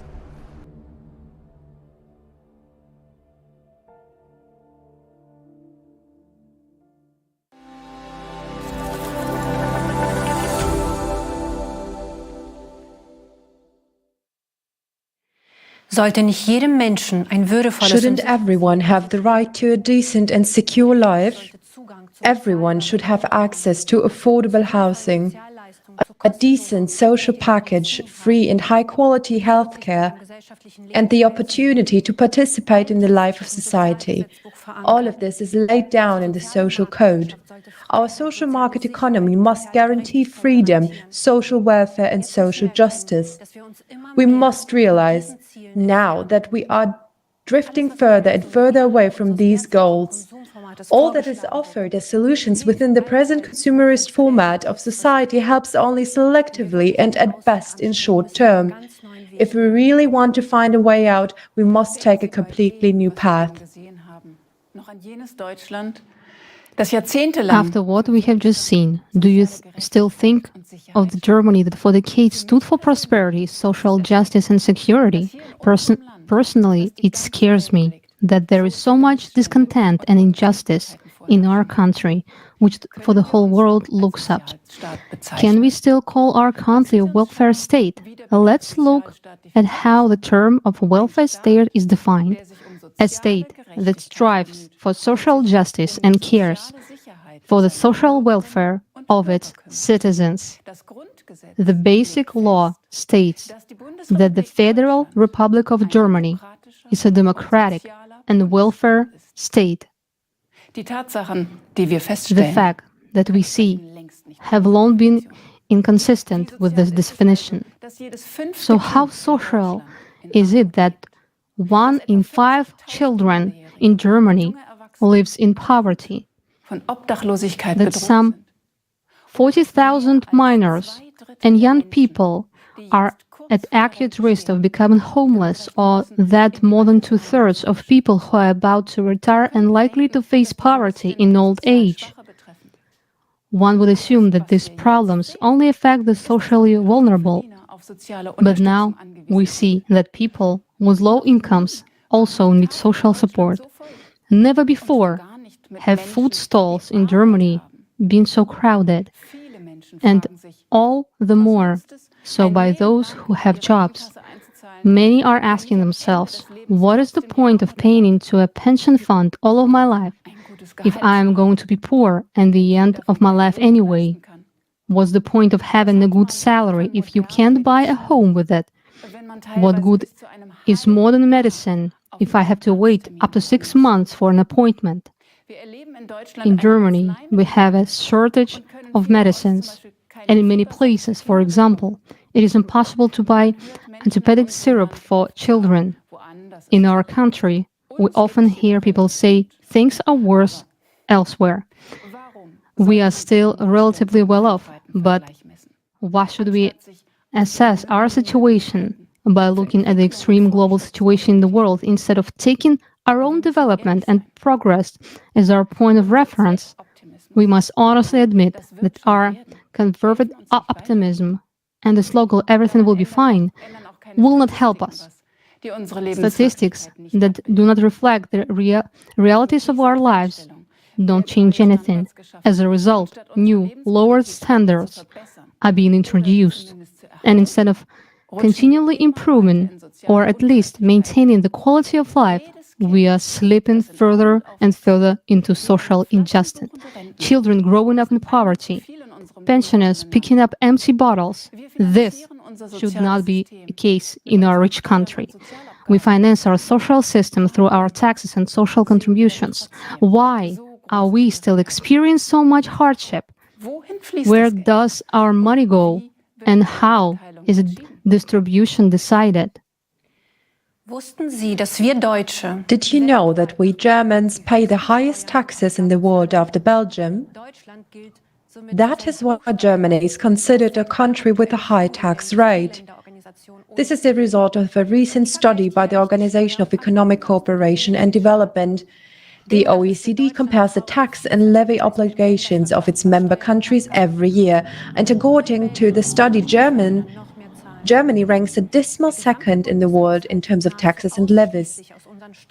Only in Belgium do people with average earnings have to pay even more taxes and levies in Germany. The entire federal budget is financed almost exclusively from our taxes. In 2022, tax revenues in Germany amounted to around 815 billion euros. And nevertheless, 3/4 of Germans are happy to pay taxes because the state can use these revenues to ensure good living conditions and security for its citizens. Why then do we not have money for kindergartens, high-quality school equipment, or medical staff? The tax laws in Germany are very complicated, and this is mainly due to the more than 40 different types of taxes that exist in Germany, not to mention the countless laws and directives about who has to pay taxes for what and how much. It is therefore obvious that not all people understand how taxation works. As many people know, everyone who works pays income tax. This means that our wages are taxed. When we make purchases with this money, we have to pay tax again, value-added tax. In fact, in addition to direct taxes, there are also indirect taxes, which we do not even notice in everyday life. The following chart shows a few examples. In total, we give away 60 to 70% of our income in the form of numerous taxes. We forget that money deductions are the equivalent of time and energy in our lives, time during which we cannot be with our family or take care of our health. The consumer forward of our society forces us to work hard and give away most of the money we earn, but despite this, our social problems remain unresolved. In spite of high taxation, Germany has debts. If the federal budget is insufficient, the state borrows money. And did you know that every person in Germany has a debt of 30,000 euros without even knowing it?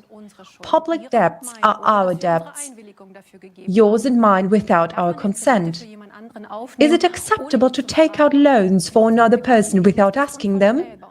In our private lives, it would be unthinkable, but it is done to the entire population of the country. Imagine if you now had a political vote. You could vote on what money would be spent, what laws would be passed, or what measures would be put in place to improve people's lives. Would you agree, for example, with the decision to place the heaviest tax burden on the middle class, which makes up 2/3 of Germany's population?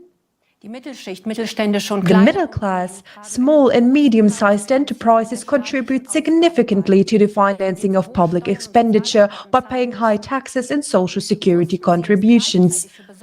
Did you know that at the same time Germany remains a low-tax country for the particularly wealthy? Although corporate taxation is relatively high, multinational corporations bypass on a huge scale the fair payment of taxes through shell companies in tax havens or use tax tricks and loopholes. If this money didn't go past the Treasury, we would have a lot more tax revenue for the federal budget. But would have been the effect? The money could have been used to solve problems in many areas and help people. Why do we allow this injustice? In the first place, because corporations follow the rules of the consumer format system. They are simply trying to make the most profit possible, while ordinary people have to bear the heaviest burden and pay for it with their lives, health, and hard work.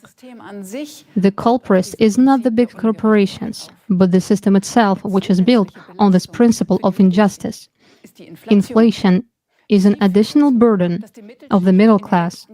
It has already caused the middle class to shrink in the recent years, and it is under pressure. Smays no longer know where they will exist next year. Production costs are rising, energy costs are rising, rents and interest rates on loans for businesses are increasing. What does this mean specifically for us, people? At a 10% inflation rate, your annual income decreases by 1 month's wages. This can easily be calculated without being a mathematician.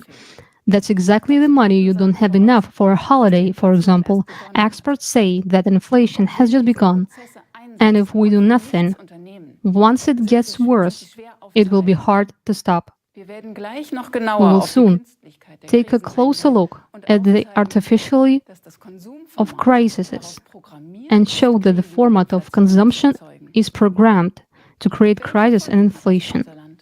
What are the consequences for our country? If the middle class shrinks, the economy will stagnate. Less will be spent, less will be produced. Tax revenues will fall. There will be less money in the federal budget, therefore, less budget for social services. By improvising the middle class, Germany impoverishes itself and loses its footing. while large corporations are moving production to other countries because energy and production costs are too high in our country, small businesses, bound by obligations, must suffer. As a result, small businesses go bankrupt, and the number of jobs decreases more and more. And then, what happens to people when they fall out of the middle class? We very much hope that these people do not slip into poverty. As we can see, the gap between the rich and the poor is widening. In times of crisis, most of the population will become poorer, except for those few who can profit from it. A prime example is the energy corporations that have made huge profits during the energy crisis. The crisis of recent years are not the only reason for this outcome. They are a condominant factor of the consumer format.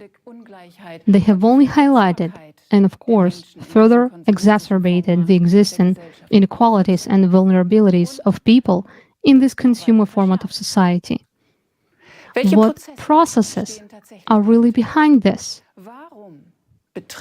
Why is inflation currently affecting people so much? What could be the solution to the problem? We interviewed Murat Yildiz, an insurance specialist, investment advisor, and property specialist, about this. Let's hear what he has to say about it.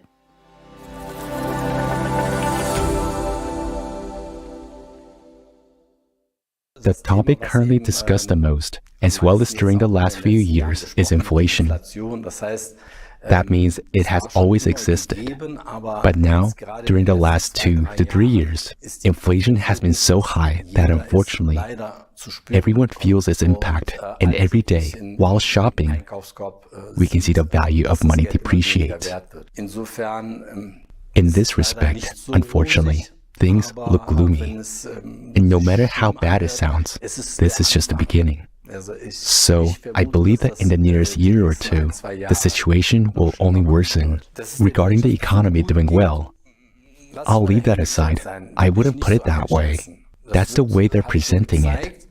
But when you look at small and medium-sized companies, before the crisis, there was a change in the legislation that no longer requires companies to file for bankruptcy,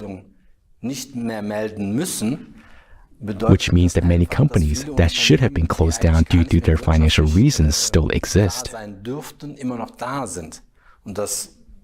it looks as if the economy is doing well. But at the same time, many employees have been made redundant, and now a large number are working less hours. In my opinion, all of these are just embellished messages. And everyone can see the proof of it by simply counting what they can buy for the same amount of money now compared to what they could have bought before. It means that from the economic point of view, people are not doing well, and it's being felt. You can say and show whatever you want, but in reality, it's the opposite. So clearly, everything is not the way we are being told. For instance, they say that the crisis in Ukraine and supply issues or something else caused an increase in prices. There are two main causes of inflation. The first one is the shortage of raw materials, and the second is the depreciation of money. And if we break down the first cause, meaning the shortage of raw materials, into component parts, we can identify two more types of inflation. The first is the inflation of demand. When some products are extremely necessary, but there is a small supply of them. In this case, the product automatically becomes more expensive, which is quite natural. The market reflects itself. And the second one is the inflation of the production costs. Meaning, if the manufacturing cost of a product has increased, for example, a farmer grows tomatoes, cucumbers, and so on. But now he has to pay twice as much for diesel fuel. Then the production costs automatically increase. But these two kinds of inflation are actually insignificant because nowadays they account for a very small part of what we see and experience. Today, the main reason for inflation is monetary inflation. When the market is flooded with large amounts of money, or there's more of it being printed, which is exactly what the Central European Bank has been doing for the last 7 to 10 years, then the value of money depreciates. Unfortunately, it won't work with the current system. The most you can do is to make selective improvements in areas where you are an expert, or create some opportunities to make things less dramatic. But for real changes to occur for people, basically, the whole system has to be changed. There must be transparency. Every person must be involved. And all systems can be formed differently. We already have the solutions, but not everyone knows about them yet. So we must implement them in practice. I've learned about the Creative Society just recently. And I think this idea is not only brilliant, but it's easy to implement. The first thing is to simply inform people that this opportunity exists and that everyone is involved in it. In the current system, we can only treat the symptoms, but that wouldn't cure the system as a whole. So we will have to change it from the ground up.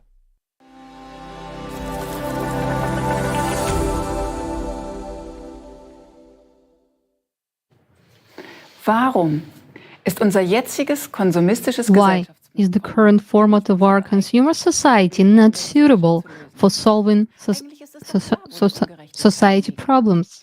Because it is actually clear where the injustice lies. When we speak about the consumer society or the consumeristic format, we do not mean that people should not buy goods, services, or comfort. Rather, we use this term to describe the destructive orientation of our society. Consumer society is a society that does not serve to protect human life and improve the overall quality of life, but instead is geared towards increasing profit and maintaining power for the few, while allowing oppression and exploitation. Dear viewers, we can clearly see that we no longer have a social market economy. Instead, it is more and more of a pure market economy, where there is a market for every good and service, and when it comes to existential areas of our life. Thus, all issues in our society are now reduced to just price optimization and profit maximization. What impact does the continuous expansion of market-based approaches have on the German economy and society? Due to insufficiently profitability or lack of funding, clinics are forced to close, reduce bed capacity, and cope with staff shortages. At the same time, more and more expensive medications are approved for use, and pharmaceutical companies make billions of dollars in profits. We are paying for the second most expensive electricity, not only in Europe but worldwide, while our electricity supply is becoming increasingly unreliable, and we already have to prepare for massive blackouts. In 1/5 of Germany's territory, not every user has mobile coverage because it is unprofitable for mobile network providers to expand their networks across the country. In addition, we export 700,000 tons of waste each year to other countries because it is cheaper to recycle it there. However, in most cases, they end up in landfills or even in the sea. We import food produced with forced labor or child labor because it's cheaper. Why are we faced with this absurdity every day? The answer is always the same everywhere. We do not have enough money to solve the problems we have to solve. And this is not only the case in Germany. All over the world, people are confronted with absurdity and dissatisfaction. And the answer is the same. We do not have enough money. We always think that other countries have to adjust to our high standards in order to solve their problems. But even we don't have enough money to solve our problems. But is this really the case? Have we not been able to find suitable solutions both in Germany and abroad for so many years? And this is despite the fact that we have so many economists, experts, and consultants. Let's now look at some figures on a global scale. They are all come from renowned research institutions and international organizations. To end global hunger sustainably, we need an additional $33 billion a year for the next 10 years. To provide social protection for children, mothers, retirees, and people with disabilities across the developing world, we need an additional $480 billion a year. We need an additional $707 billion a year for universal health care across the developing world for 6.6 billion people. This amounts to 1.2 trillion a year. That's a pretty big sum, which we obviously can't afford. But let's look at what we clearly have enough money for.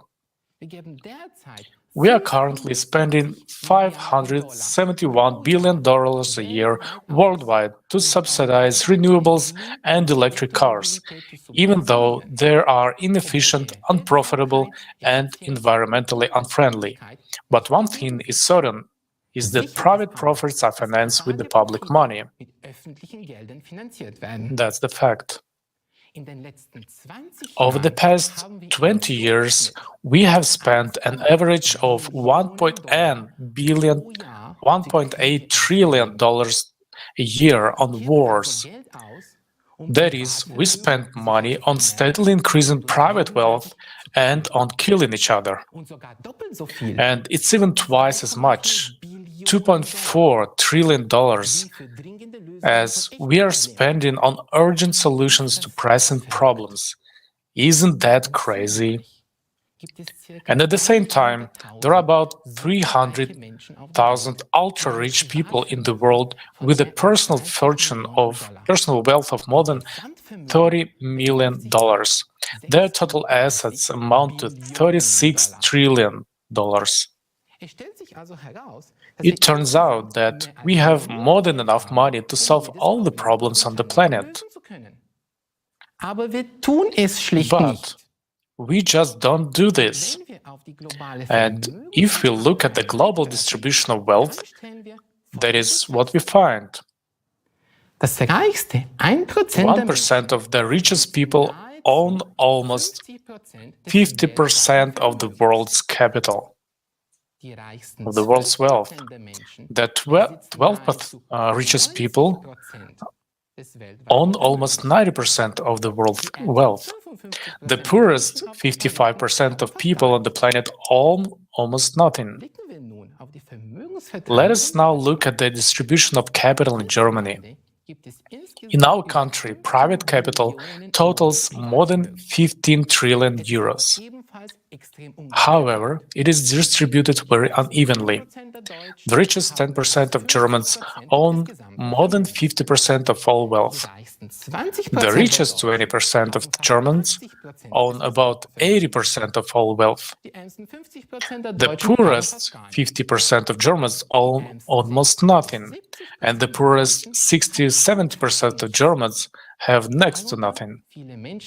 Among them are many people of the middle class who go to work every day but have no assets.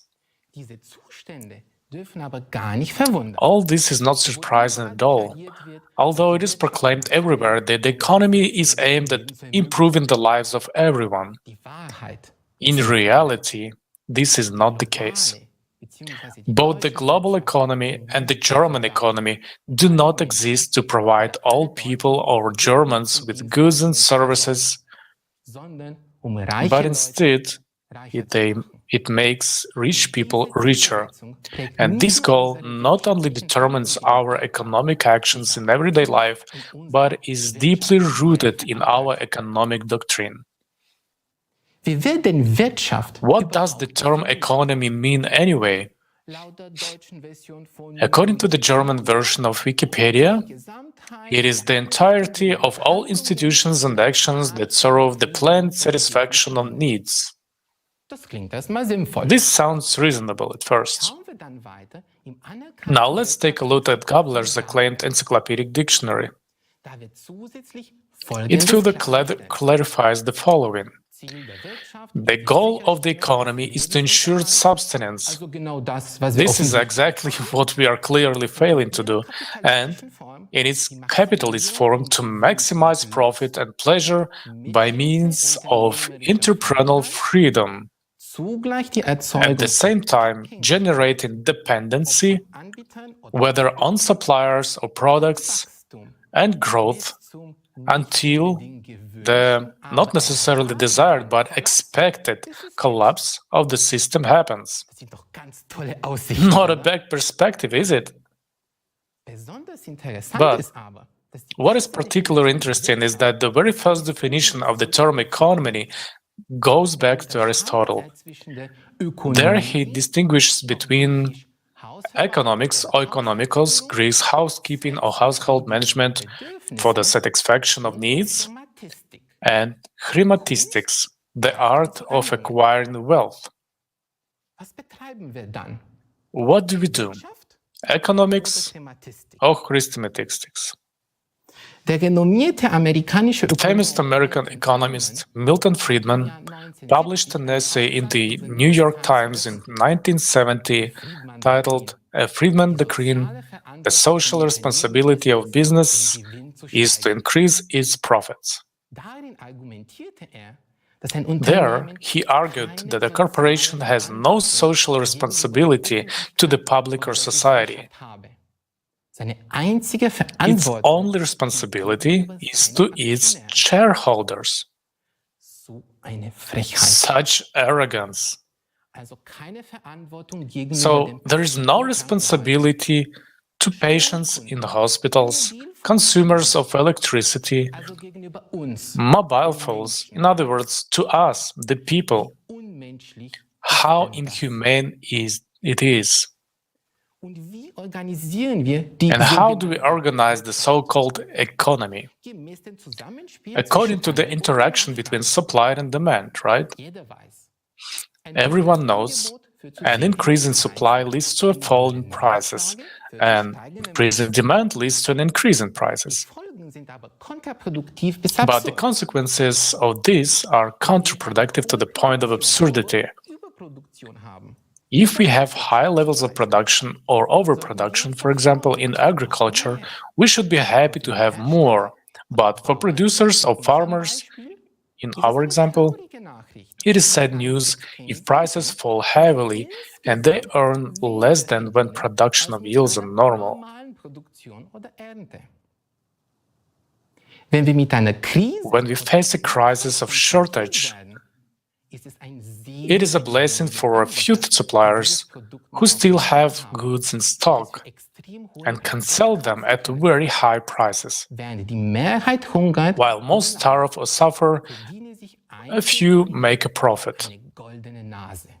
This is exactly what happened in 2020 with medical masks. The high demand caused by the mandatory mask law led to five-fold price increase. Five-fold. How mean and unfortunate this was at the end of the day. In the 18th century, the Scottish economist Adam Smith, the founder of classical economics, introduced the concept of the invisible hand.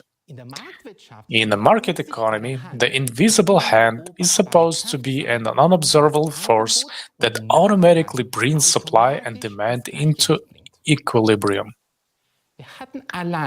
We have had some 20 economic crises over the past 100 years alone. Where has this invisible hand been all this time, when millions of people have lost their jobs, homes, health, happiness, and hope? Do we want to continue to rely on this invisible hand in the current and coming economic crisis? Do we really want a market for all our lives? Do we want to continue to strive for profit maximization instead of livelihood security? Look at how paradoxical the economy is structured. Planning takes place at every level, in a family, in a small or medium-sized enterprise, in a corporation, in a government budget, and at the highest level in the national economy. An invisible hand must regulate market developments. How does this fit with our German common sense, with our desire for security and well-being, when everything should be under control? Let's look at German and international corporations. They employ hundreds of thousands, sometimes even millions of people. These corporations are richer and more powerful than many national economies. They are profit-oriented and extremely professional. They plan everything and stick to their plans. This is also consistent with economic doctrine. But at the same time, economic doctrine says that we should not plan for our common good, but leave it to chance. And what happens in times of crisis? Sometimes markets and whole economies collapse. Sometimes the state intervenes and rescues banks or corporations because they are systemically significant. During the 2008 financial economic crisis, profits were privatized and losses were socialized. Thus, in good times, corporations generate higher profits for their shareholders. In bad times, we all have to pay taxes to cover corporate losses. This is no longer a market economy at all. It is socialism for the rich and capitalism for the poor. And last but not least, in the 2 years of the pandemic crisis, the 10 richest people in the world doubled their wealth to a combined of $1.5 trillion, while millions of people lost their only source of income. How absurd can this economic system be? It is by definition programmed to fall, to a collapse. It is particularly prone to crisis. It always favors the rich, and there's always a clear loser. This is we, the people. Vielen Dank, Christian, für deine Ausführungen.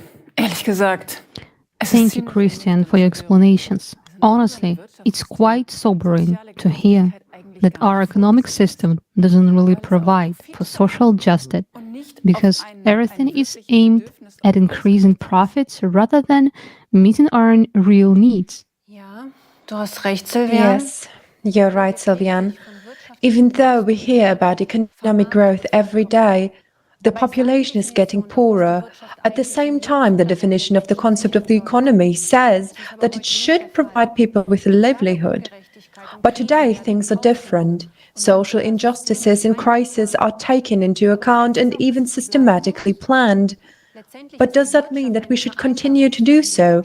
Ultimately, economics is an agreement between people, not a universal law. Exactly. It also means that we have the opportunity to create new conditions, to build an economic system that will not provoke crisis. Now we can see that we are already heading towards the next big economic crisis, even if we can't judge it by the numbers yet. One thing is for sure, it can't continue like this. Changes will inevitably occur. Either there will be a collapse, or we will move to an economic model which can only be implemented in a creative format of society. Christian, at the moment, the economic experts of the Creative Society project have developed a new holistic model for our economy that will function differently and have a completely different vector. Could you tell our viewers more about this?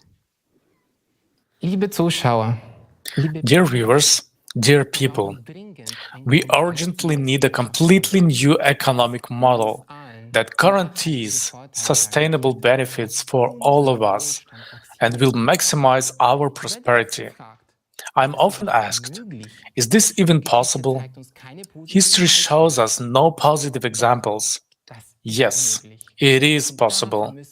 And to do that, we have to fulfill only one basic requirement: unite in a creative society, in which human life is of the highest value, where all political, economic, and social activities are indeed directed towards the improvement of our lives. Freedom, health, safety, security, environment, and so on. This is possible only in an absolutely transparent and self-governing society in which there is no power. In a society where responsible and constructive management, in a society with no rulers, but with rules. As such conditions have been missing in society for centuries, all previous economic systems aided maximizing power and or profit are therefore failed. Moreover, we have currently reached a certain technological level that opens up completely different possibilities. The information you are about to hear is very important. It is life-changing. So please pay attention as we explore how our economic model will function. The ultimate goal of the economy in the creative society is to provide everyone with equal, best possible standard of living. We are talking about the highest quality of healthcare, education, housing, food, clothing. Everyone will have the best and or everything according to the strictest quality standards. Imagine a stable economy with no crisis, no fear for tomorrow, and the entire population of the planet with a high and stable income, meaning everyone has great purchasing power as well as time to enjoy the products and services that the companies offer.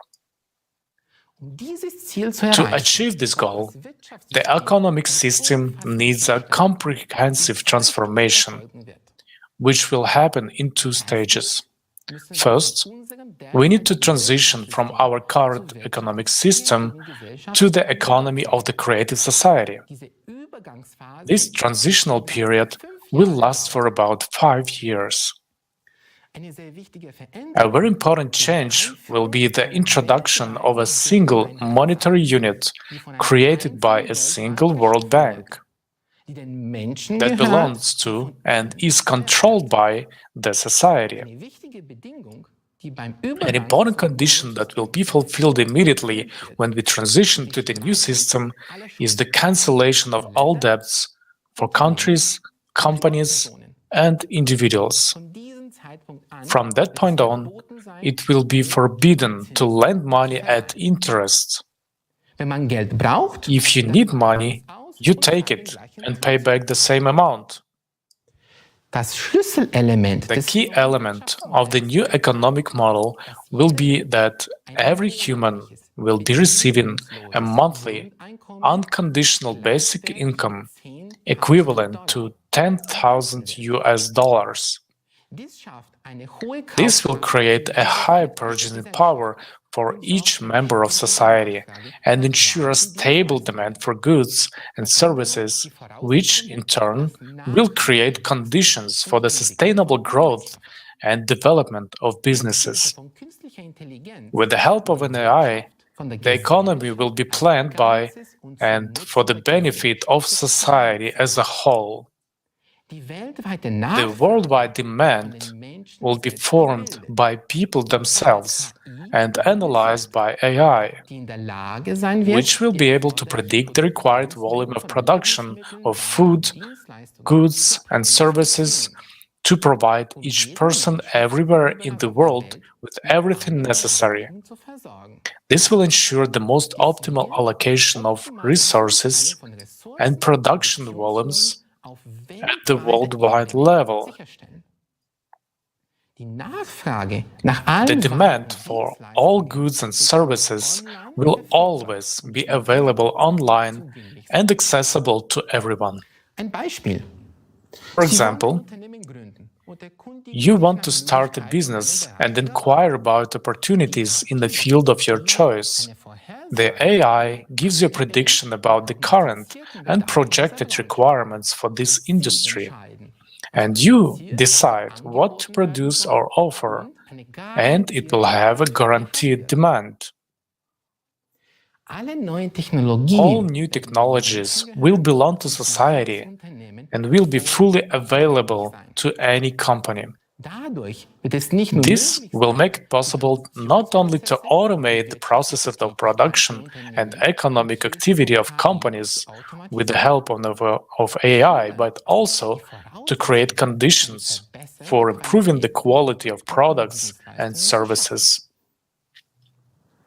Another important change: prices will be fixed from the beginning of the transition period.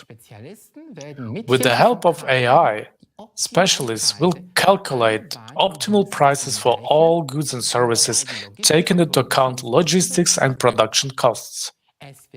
It will not be possible to increase the prices, only to decrease them, all while maintaining or improving the quality. Prices for the same goods and services will be the same everywhere in the world. Automation and new technologies will make it possible to work 4 hours a day, 4 days a week, all while having a high level of earnings. No matter how much a person works, he or she will continue to be paid the unconditional basic income every month. There will be an incentive for everyone to work in order to live an even better life. And no matter where in the world you choose to live and work, professionals with the same qualifications will be paid the same high wage for the same job all over the world. This will eliminate labor migration and the difficulties associated with it. Let's do a quick recap. A single World Bank, owned and controlled by society, a single unified monetary unit, no interest on loans, and fixed prices completely remove the risk of inflation and crisis in the economy.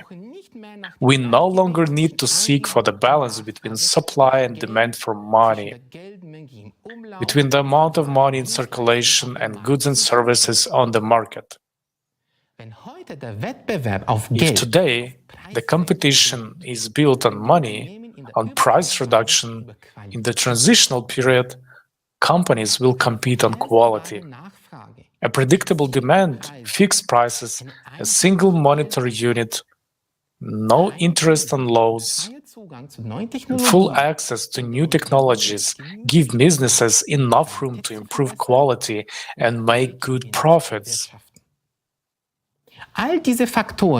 All these factors will create conditions for healthy competition and will stimulate the production of higher quality products.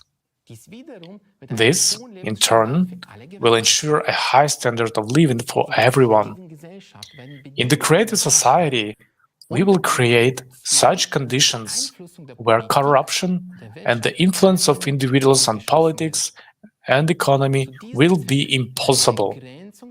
For this purpose, a limit on private wealth will be introduced, meaning that there will be a limit on the maximum wealth per family.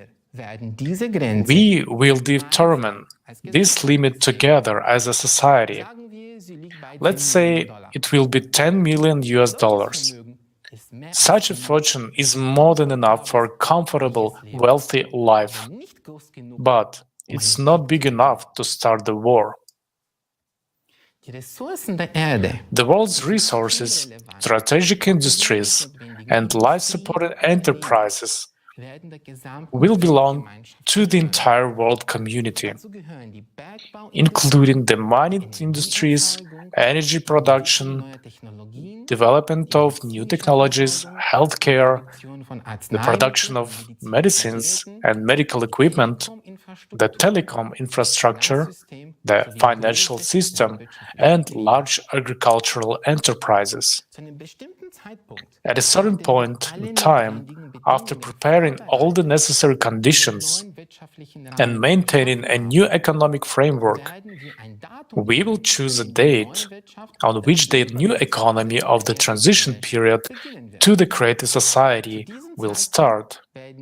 At this point, the currencies existing in different countries will be exchanged for the new unified monetary units.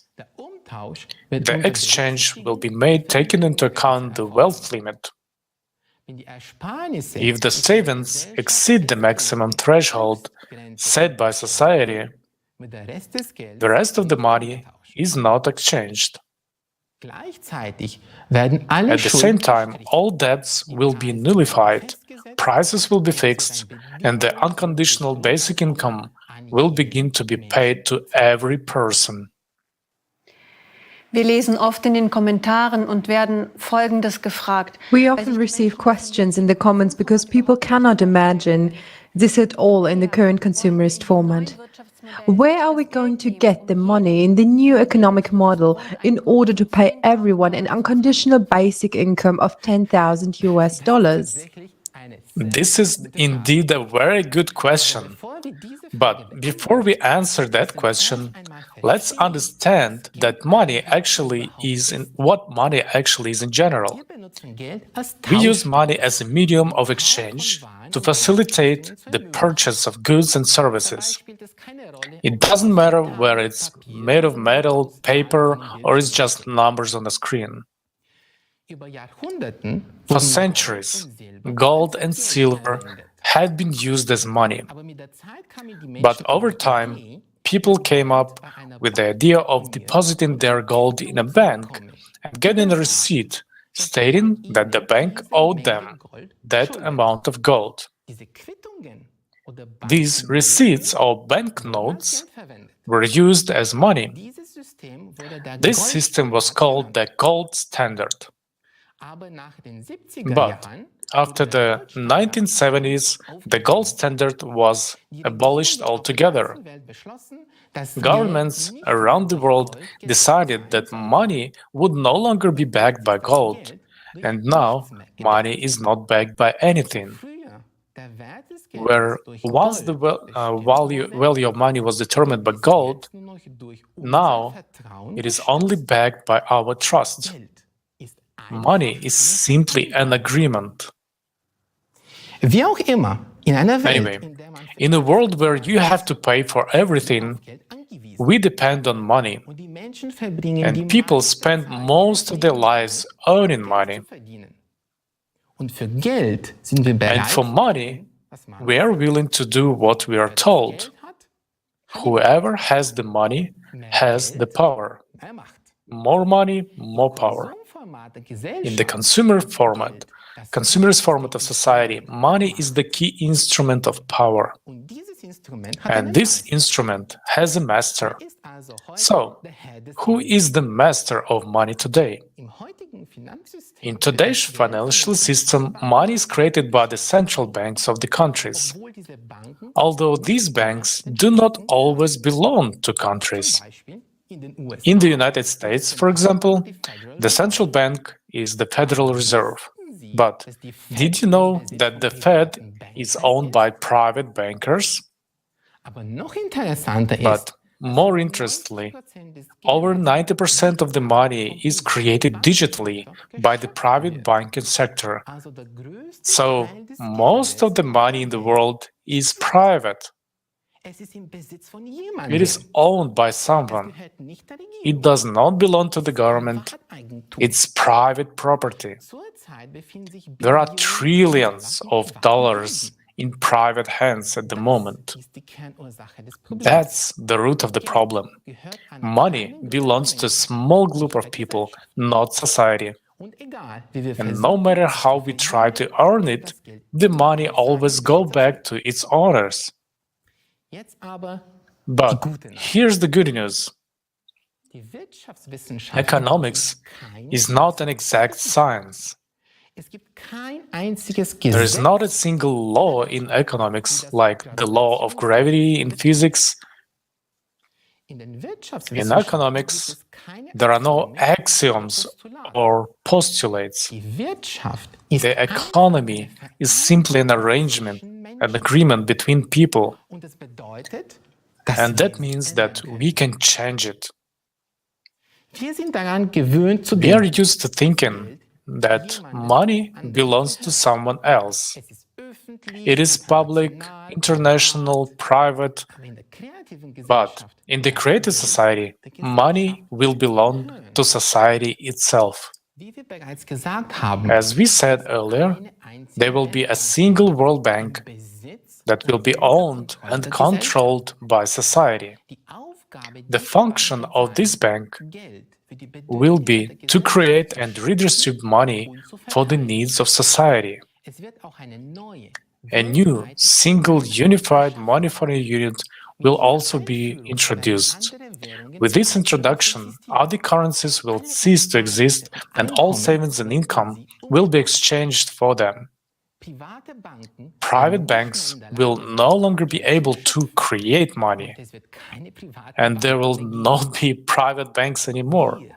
We will decide by ourselves as society how much money we need to create to provide each person with an unconditional basic income, quality housing, development of healthcare and education, and improvement of our lives. We can create as many trillions as we need, and they will all be ours, and they can be all kept on the common account if we don't need them. The key point, very important to understand, is that this money will not be subject to inflation. Because in the economy of the creative society, prices will be fixed all over the world and won't be subject to raise. Prices will no longer depend on the amount of money in circulation, and the value of money will be sustained. And we must understand that keeping money in circulation is a temporary necessity during the period of transition to the creative society. It is crucial to understand that the creative economy is a harmonious global economic model. The economic principles we've just discussed can work only together everywhere around the world. Only one of the sum of the creative economic principles will not work independently of each other. During the transitional period, we will be able to rebuild our economy, develop and make available new technologies in energy, science, healthcare, ecology, food, and other products to everyone. This will enable us to move on to the next stage. the economy in the creative society. This is a completely different world, a world of new, unlimited, accessible to everyone, and free energy.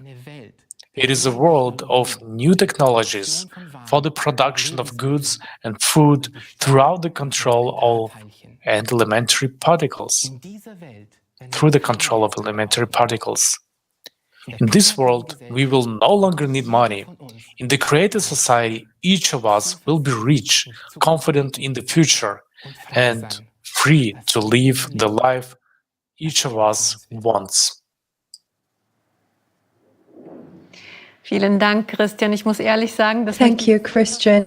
Honestly, I'm absolutely delighted with this economic model.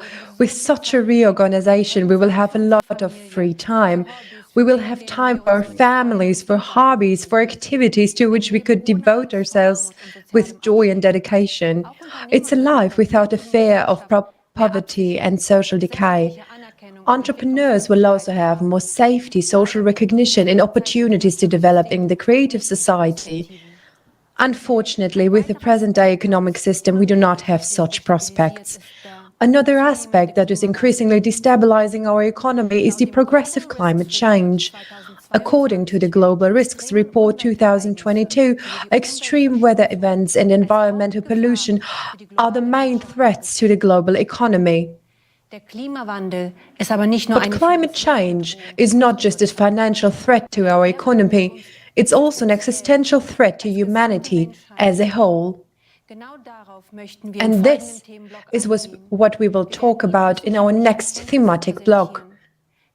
We will present to you the scientific data that will change the way you think about growing climate threat. Unfortunately, the true causes of natural disasters are censored in mass media.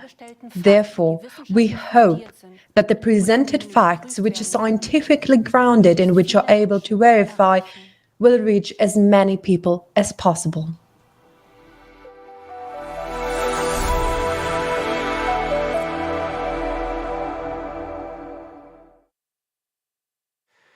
Liebe Zuschauer, Dear viewers, nowadays, not a day goes by without reports of climate-related disasters in which people suffer and lose their lives.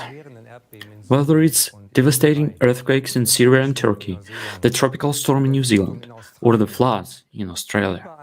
Everywhere in the world, anomalous events with catastrophic effects on people and nature are on the rise. At ever shorter intervals, the climate is setting new records of the century. We in Germany observe these events from a distance and think that it affects us rather less, since we are not exposed to volcanic eruptions, tsunamis, or severe earthquakes. In the big headlines of international news, we only see the big events, and what is happening on our doorstep seems rather small and not so serious. Is that really so? Does the climate spare us? The volunteers of the Creative Society project have been carrying out climate monitoring worldwide for many years, using publicly available sources of information, countries' weather services, media, digital monitoring platforms, and, above all, communication with the eyewitnesses of natural disasters. The information collected is reviewed and analyzed. This allows us to have a holistic picture of what is happening on our planet. In the following video, our international team took a closer look at the events of the last few years in Germany and put them together.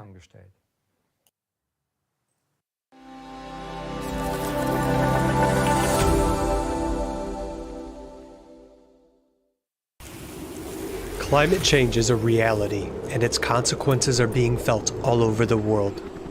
Whether it is drought, flood, or hurricane, every year we hear about new cataclysms of the century, one record succeeding another. But what is the situation in Germany? Our country is located in a temperate climate zone, and this means that extreme weather events should be the exception rather than the rule. However, the last 3 years have shown a different picture in Germany. The number of severe natural disasters is also increasing, leading to enormous economic losses as well as loss of people's lives. As for meteorology, the year 2022 broke many records around the world. The average annual number of storms in Europe has increased by nearly a factor of 17, starting from the year 2000 up to the present day. The storms did not spare Germany either. This was the first time such a cascade of devastating storms was observed in the country. In February 2022, there were 4 storms in a row with wind speeds reaching 162 kilometers an hour. This led to numerous accidents and significant damage to a large number of power lines and buildings. Sadly, 6 people died. The economic damage was enormous. In just 4 days, Hurricanes Yelena, Zeynep, and Antonia caused insured losses of 1.6 billion euros. This amounts to about half the total annual average of storm losses in Germany. On May 20th, 2022, at least 8 tornadoes were registered. Such a large number of tornadoes is referred to as a tornado outbreak. 3 of them struck the cities of Lippstadt, Paderborn in North Rhine-Westphalia, and Holzminden in Lower Saxony. Each of them was an F2 category with wind speeds reaching 250 kilometers an hour. Analysis of satellite images showed that the tornado in Lippstadt left a devastated swath up to 950 meters wide and an overall length of 13.4 kilometers, according to insurance estimates. The damage amounted to about 50 million euros. In Paderborn, 43 people were hurt. 13 of them were seriously injured. The tornado left a trail of destruction up to 400 meters wide and 23.5 kilometers long. The storm damaged more than 100 buildings and toppled about 1,000 trees. The city of Paderborn estimates the damage of almost 150 million euros. The typical season for tornadoes in Germany is summer, but on November 17, 2022, an unusually strong tornado struck the northern part of the federal state of Saarland. 2022 was the tornado season with the highest damage in recorded history.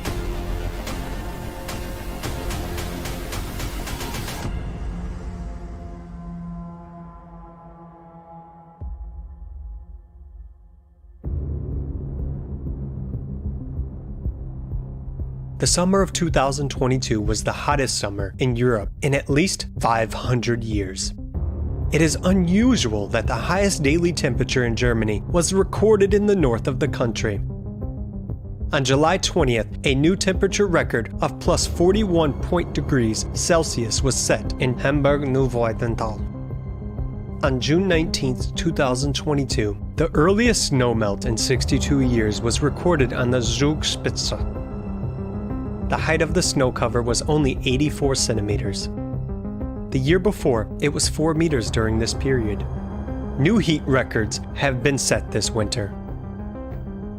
Local weather stations recorded almost 950 temperature records in Germany between December 31st and January 2nd. In Weilhambach, in the Walheim-Schongau district of Upper Bavaria, the thermometer showed plus 20.8 degrees Celsius on New Year's Eve. Despite the pleasant weather, this is a frightening trend. In general, abnormal heat waves are becoming more intense, longer, and occur more often and earlier than usual. As we can see from the statistics, in 2022 these trends intensified many times.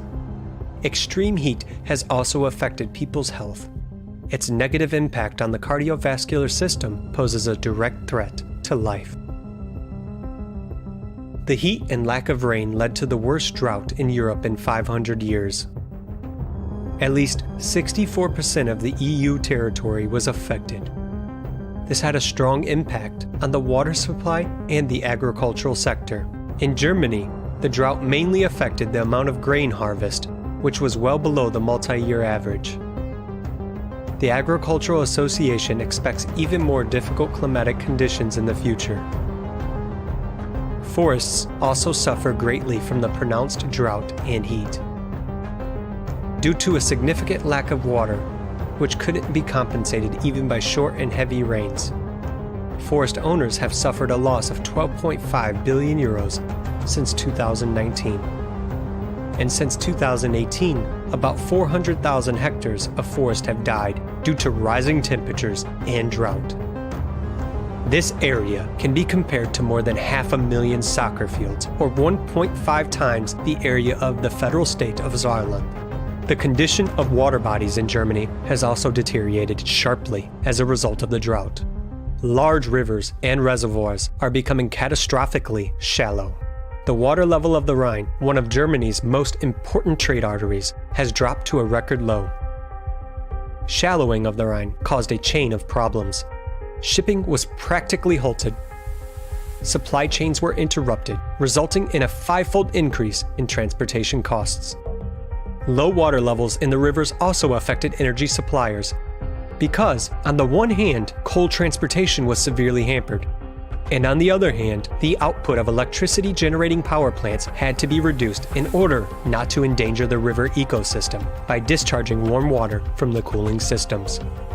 The pronounced impact of the drought on the rivers of Europe is evidenced by the so-called hunger stones that have resurfaced across the Rhine, Weser, and Elbe rivers. They became visible due to extremely low water levels. These are ominous signs marking years of drought and periods of famine. In Germany, which is usually so abundant with water, reports of water shortages are no longer a rarity, as evidenced in particular by the dire water shortage situation in eastern Germany. 2022 was a record year of wildfires in Europe. Severe wildfires broke out in various European countries including Portugal, France, Italy, Germany, the Czech Republic, and Spain. As of October 15, 2022, their area was 772.5 thousand hectares. This is 3 times the size of Luxembourg. The European Forest Fire Information System, Copernicus, recorded 32 large forest fires in the past year. A total of 4,300 hectares were affected, an area larger than 6,000 soccer fields. Studies show that there has never been such a large number of wildfires in the last 100 years as in 2022. According to the calculations of the working team of the Federation of German Forest Owner Associations, AGDW, the damage in 2022 also reached a record level of approximately 30 to 40 million euros. The total damage to health, nature, and the economy far exceeds 600 million euros. Periods of extreme heat contribute to abnormal precipitation and hail. Long-awaited cooling often leads to the other extreme. In 2022, a new annual record of 8,000 cases of large hail, over 2 centimeters in diameter, and 1,300 reports of very large hail, over 5 centimeters in diameter, was set, surpassing the previous record in 2021.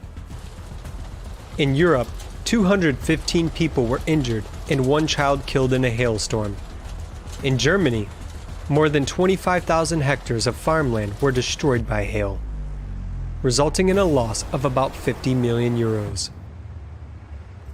Overall, German insurance companies reported losses of 4.3 billion euros due to storms, hail, and heavy rains in 2022. While 2022 was marked by drought, 2021 was characterized by extreme precipitation and catastrophic flooding. On July 14th and 15th, 2021, heavy rains in Germany caused floods devastating entire regions. According to the German Weather Service, up to 150 millimeters of rain fell in 2 days in Rhineland-Palatinate in North Rhine-Westphalia.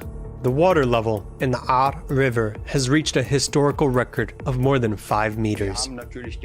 Of course, we were always watching the level of the river and seeing how sharply it was rising, the water. But we never imagined that it could reach here. The message said, R rises 50 centimeters every 5 minutes. I think it was 10 minutes and the water was already there, and we were trapped back and front. This is one of the worst natural disasters in Germany, claiming more than 180 lives. 766 people were injured. The damage is relative, both material and health damage. Because I had to free myself from a stuck car at night. This flood was completely unimaginable for all of us. It was a tsunami-like flood. Here, cars were floating in the streets, and there, 3 bodies were also floating in the streets. It was at 4 or 5 in the afternoon. That means that from that moment, there was probably not much that could have been done in Oberrah. It was 600 meters away from me, and it could have been prevented. No need to talk about advance warning. It just wasn't done enough. I kept looking outside. I was up all night, would watch the water rise, and I always thought, God, there's got to be a boat coming through. At night we tried to call the police and firemen. They just said, we can't help.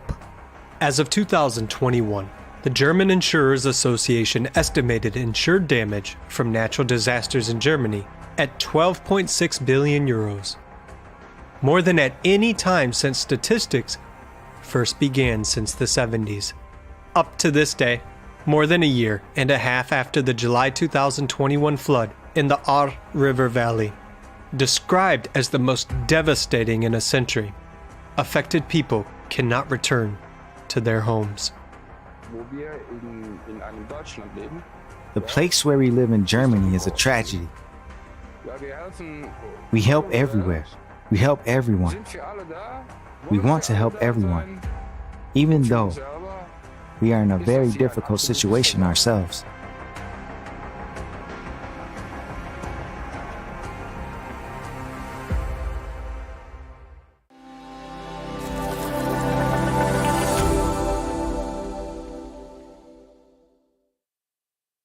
This video has clearly shown to us that climate change, with its intensifying natural disasters, is affecting our country already today, causing great destruction and financial losses. This material damage, however, is not comparable to the loss of human lives. The flood in the Ahr River Valley deeply shook our country. We are not used to seeing such footage in Germany. We usually only know such pictures from other countries. We would like to thank those few people who dared to share their experience with us. Many do not believe that people are afraid to speak openly about their grievances. We have learned that to this day, not all people have been financially supported, and many are still suffering from the consequences of the flood. This is happening in our country. Despite the fact that billions of euros of aid were promised, only a little part of this money has been actually paid. Although survivors report very praisingly and positively about the support and help they received from ordinary people, neighbors and volunteers, but this help was far from being enough to cope with the consequences of the catastrophe. These events show us that a high-tech country such as Germany is obviously unprepared, even for regional disasters, to quickly protect human lives and provide the necessary help in time. In the Ahr Valley, the system of communication between public authorities broke down completely. Therefore, important coordination tasks could not be ensured. Instead of drawing the right conclusions and uncompromisingly coping with mistakes, spendings of the Federal Agency for Technical Relief were cut in 2023 federal budget. The course of the Federal Warning Day in Berlin at the end of 2022 also shows us that the necessary consequences were not drawn from the experience of the disaster in the Ahr Valley. Only 20 out of the planned 400 warning sirens were installed. So how are we prepared for the new disasters, which will definitely increase and aggravate? Can we be sure that we will be warned beforehand? Can we expect to have a coordinated assistance in time? Another question which we have been dealing with for a long time, whether we can do anything to counteract climate change. After all, there is a broad scientific, political, and social consensus that the main responsibility for climate change lies with human activity. We would like to delve in this subject in more and make arguments which refute this consensus. Unfortunately, we cannot talk openly about this at this conference today. Later on, you will find out why. We have been observed that despite all our efforts to combat climate change, the number and severity of natural disasters around the globe are increasing. This is what we would like to talk about with the participant of the Creative Society project, Dr. John An. Hello, John. Greetings. John is joining us live from the USA. He has a PhD in chemical engineering from the Technical University of Munich and a Master of Science from the University of California, Berkeley, as well as the MBA from the business school INSEAD. But John is also a member of the International Scientific Community, which was created at the platform of the Creative Society. .com platform. The members of these scientific communities are just like us, volunteers of the Creative Society project from more than 180 countries of the world. John, could you please tell our viewers more about the particular mission of this scientific community? So first, thank you very much for the invitation. It's really an honor to be here. So the focus of our community is to study the true causes of climate change. We connect not only scientists, but also experts and independent researchers to provide the public with truthful information about the processes that are taking place on our planet. What makes this community so special is really the approach. Currently, scientists investigate only from one angle. For example, volcanologists rarely talk to glaciologists. Climatologists generally don't collaborate with geologists. While they're experts in their own field, scientists typically don't have understanding in adjacent disciplines. In fact, it's not even their task to see what the overall picture looks like. But in our research, we take interdisciplinary approach. And thanks to this, we can see the whole picture of what is going on with our planet. John, wie eingangs erwähnt, beobachten wir, dass Naturkatastrophen auf der Erde. John, as we already said, we observe that the number of natural disasters on Earth continue to increase. What processes are responsible for this development of events? I'd like to start by highlighting some of the anomalies observed in our planet, which I'm sure you have heard of. The first is the melting of glaciers in Antarctica. Now, many people believe that Antarctic glaciers are melting uniformly throughout the continent. That is not correct. The glacier mass in West Antarctica, represented by the teal color on the graph, has been melting quite fast since 1995. But on the other hand, the yellow color on the graph, representing the mass in East Antarctica, hasn't changed much over the last 30 years. How is this possible? Geologists are well aware that West Antarctica is a relatively young continent with a thin crust, as shown on the left by yellow and red colors, while the eastern part is a thick, massive plate shown in blue and purple. Furthermore, volcanologists know that the Antarctica is an active volcanic region with about 140 volcanoes under its ice, most of which, as you can see on the right, is located in the western part of Antarctica. Why this matters? Because according to multiple studies, magma is rising. When magma rises, it activates volcanoes, which are located underneath the melting glaciers in the west. Moreover, this heat flow from beneath would impact the most where the crust is the thinnest. This is Western Antarctica. In other words, the glaciers are melting from bottom up. One piece of evidence indicating the rise of magma or heat flow from beneath is the temperature change of the Weddell Sea, which is located off the coast of West Antarctica. The water at the bottom of the sea warmed up nearly 5 times faster than at the top. This happens because most of the heat is coming from the bottom, not from the sun. Another evidence indicating the rise of magma is an increase in seismic activities. The number of earthquakes is shown on the graph on the left, and the magnitude, or the total energy release, shown on the right, have been increasing since 1995. The increase in seismic activity also correlates well with an increase in global temperature. Let's have a closer look at the location of earthquakes before and after 1995. As you can see on the screen, earthquakes are now emerging in regions where they have never been before. Moreover, earthquakes have started to occur in waves and synchronize around the world. We had an example of this in Turkey and Syria last month. First, earthquake of magnitude 7.8 and 7.5 occurred on February 6th, followed by a series of earthquake cascades around the world. And just 2 weeks later, earthquakes of magnitude 6.4 and 5.8 occurred again in the same region. This scenario is developing according to our mathematical model, which was described in the forum Global Crisis, Our Survival as in Unity last November. And unfortunately, we will be witnessing many more earthquakes in the coming years. One final note is that the international seismic agencies have been downgrading the magnitudes. And since 2015, they have been concealing the increasing number of earthquakes and thus misleading the public such that many people are not aware of increasing seismic activities around the world. This topic was also discussed in the forum.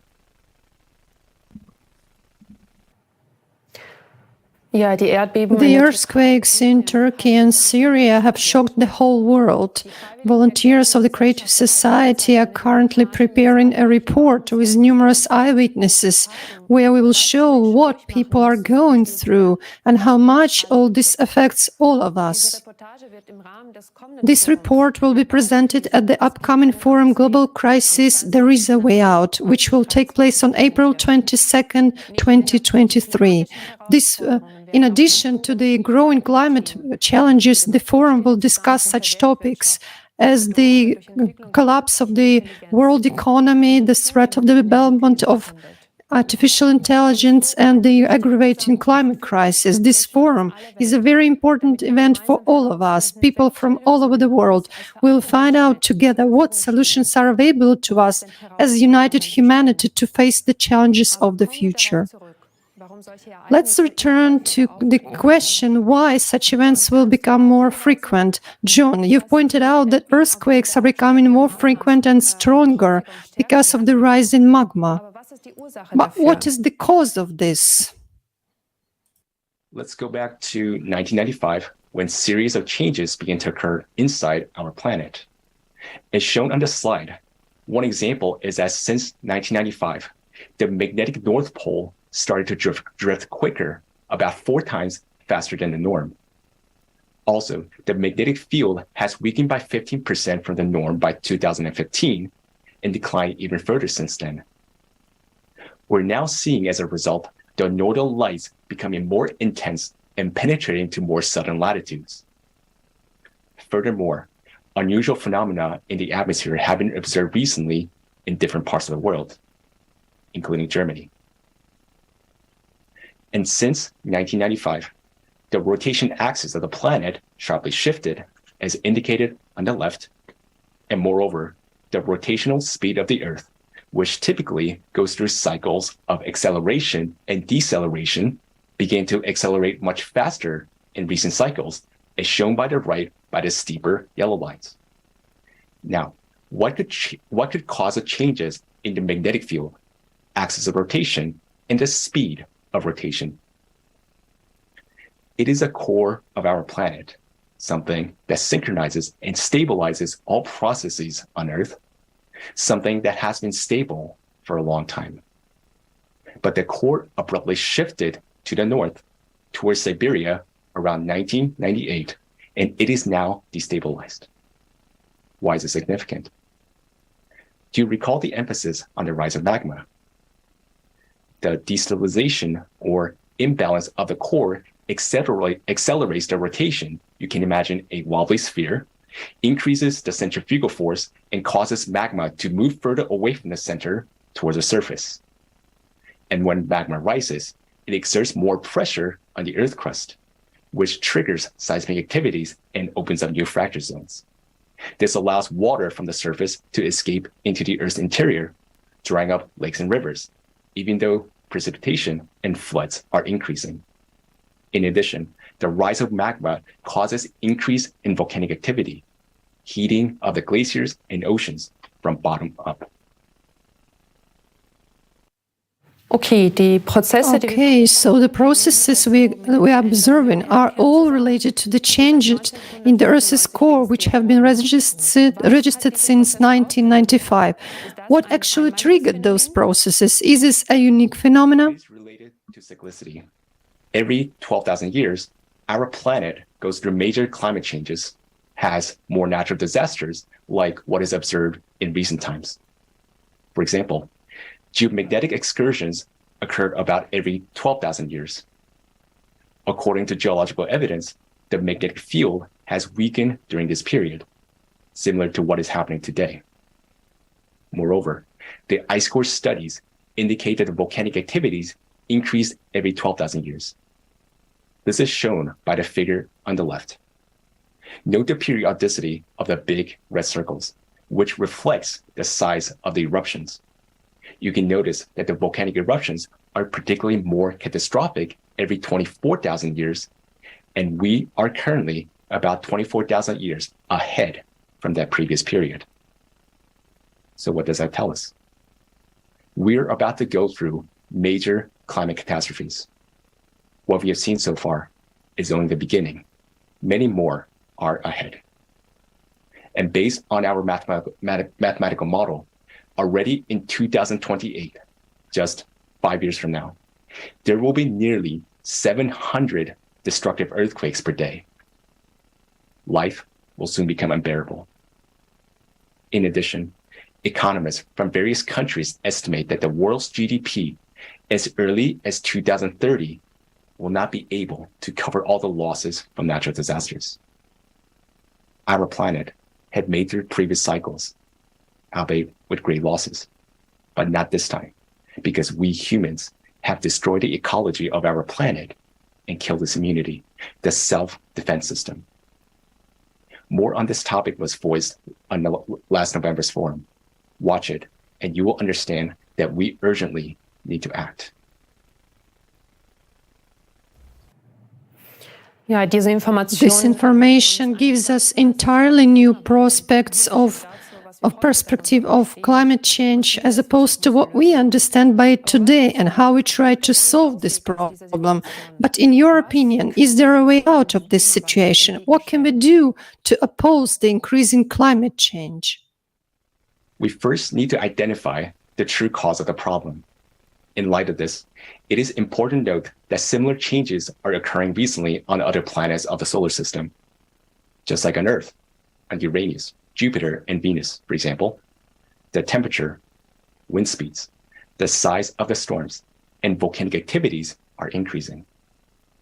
On Mars, ice caps are melting.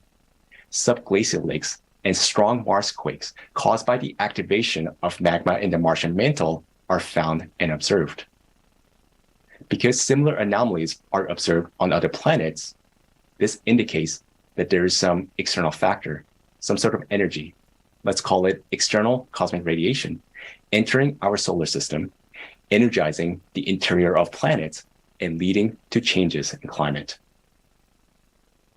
To counteract this type of energy, we must 1, study the nature of this cosmic radiation.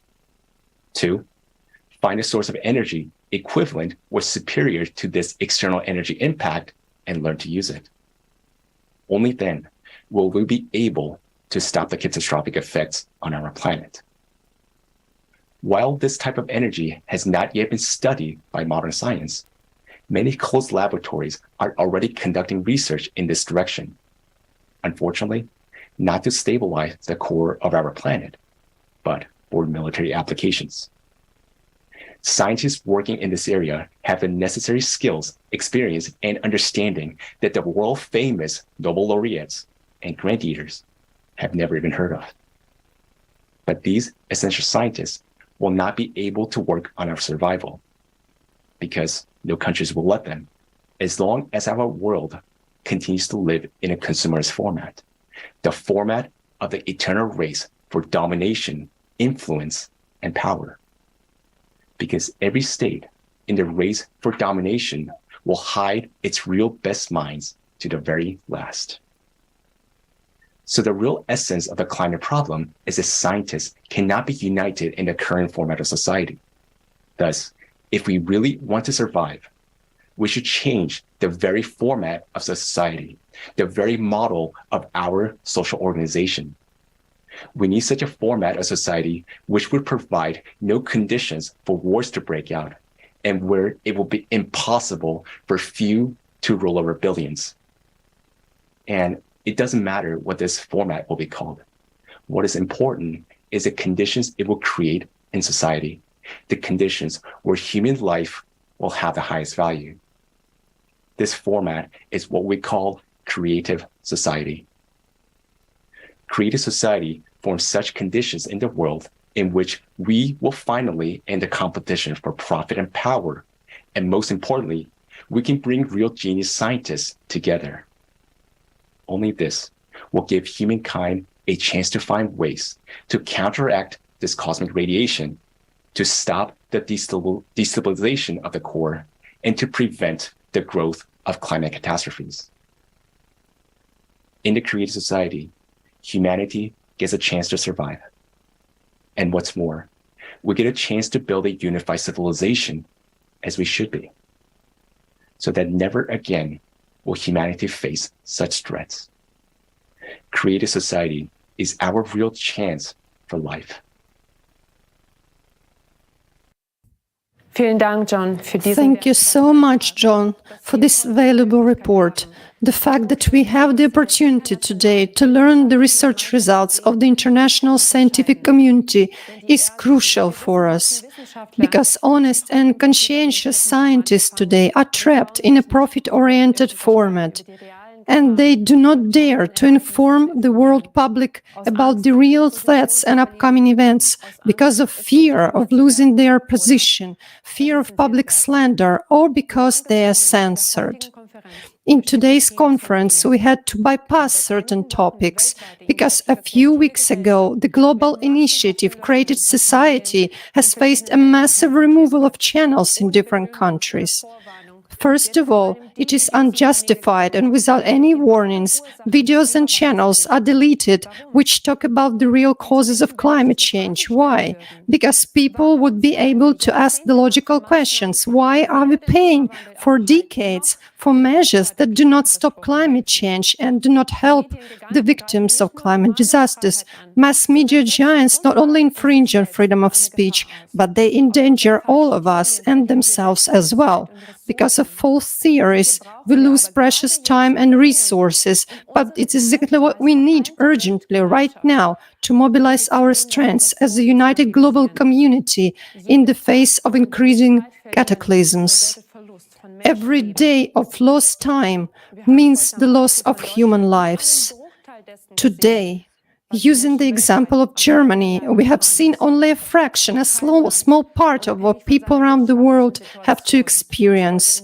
No country, regardless of its economic situation, can protect itself today from the current natural disasters. These events are escalating with increasing progression. It is necessary for us to unite all people in the world so that we can reach the necessary scientific and technological level in time and be able to counteract cosmic radiation with a relevant power counteraction. Political representatives will not be able to unite scientists in the current format of society because of the geopolitical conflicts that divide people. What kind of reaction will this shocking information provoke from the population without concrete solutions, which are impossible in our consumerist format of society? Of course, this will cause only panic. Thanks to volunteers of the Creative Society project, people around the globe start talking about these important problems and ways to solve them. On April 22nd, 2023, the World Forum Global Crisis There Is a Way Out will take place. Climate experts, independent researchers and volunteers will present the results of decades of interdisciplinary research. No news portal has still dared to publish these facts until now. This forum is organized by people themselves and on their own initiative because it is about our common future. The forum will be simultaneously interpreted into more than 150 languages, which will break all the previous records. Let's watch together the trailer to this great event.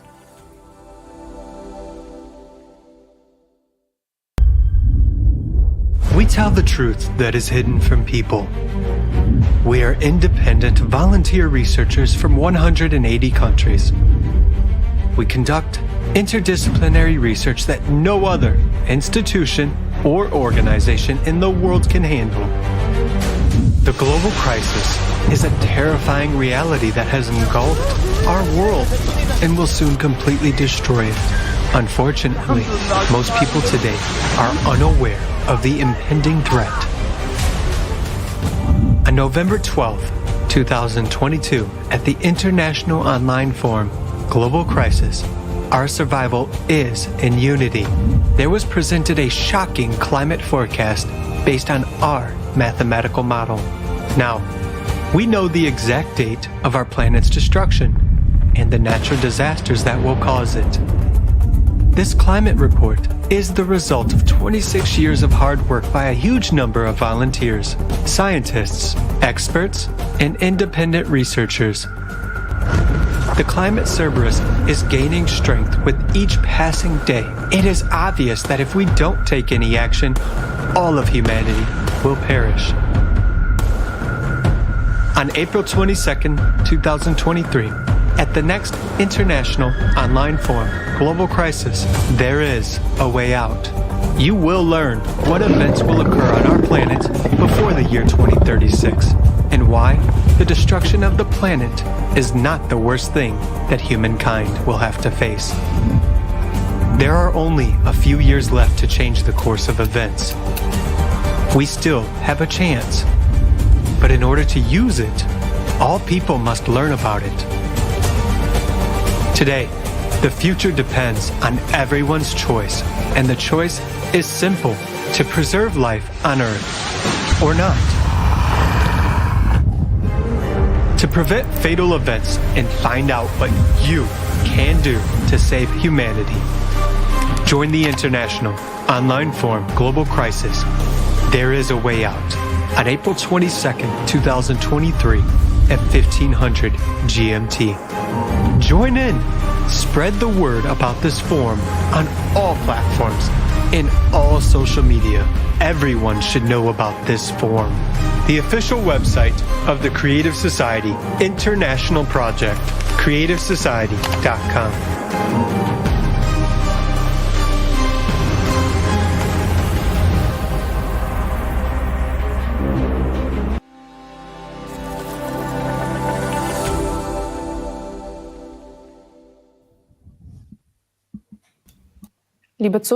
Dear viewers, unfortunately, these are not scenes from a blockbuster, but the tragic reality of today's climate situation. Denying this can cost us our lives. It is not scaremongering, it is our appeal to you, because many people are still sleeping while our common home is on fire. Only when we understand the seriousness of our situation, we will see that there is no time for divisions and we must act as one united human community. I hope that we've been able to bring this vital information to you. Now we would like to move on to the next part of our conference, where the solution will be presented. But this will only be possible in the creative society, where the scientific and technological potential will be united, free from geopolitical interests, and it will ensure that we will be able to counteract climate processes. About how we can build the creative society within a very short period of time and thus find the way out of all the crises, we will tell you in our next thematic block.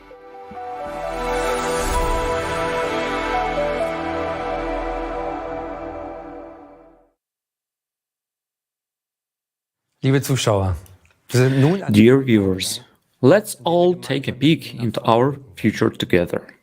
Sie haben heute viel von Problemen. Today, you have heard about many problems and absurdities that affect and even threaten us all. Doch so unterschiedlich die Krisen But as aussehen, different as the crises may seem, they all converge on one point: the impasse of our current consumerist format of society. All the solutions we strive for may lead to individual improvements, but unfortunately, we are not solving the problems at the root. And this despite the fact that we have possibilities and technologies that could already help us today. Our one-sided focus on even more profit and income is blocking our way out of all crises. It leaves us hardly any breathing space, and whoever stands still loses. That is what the current consumer society is all about. But what actually made us build such a society? Who decided that this material pursuit dictates our entire lives? Was it a decision of us people? Do we really want to live like this? We asked people about this. We wanted to find out what people really want in life. What should a society look like in which they want to live? Let's watch the following video.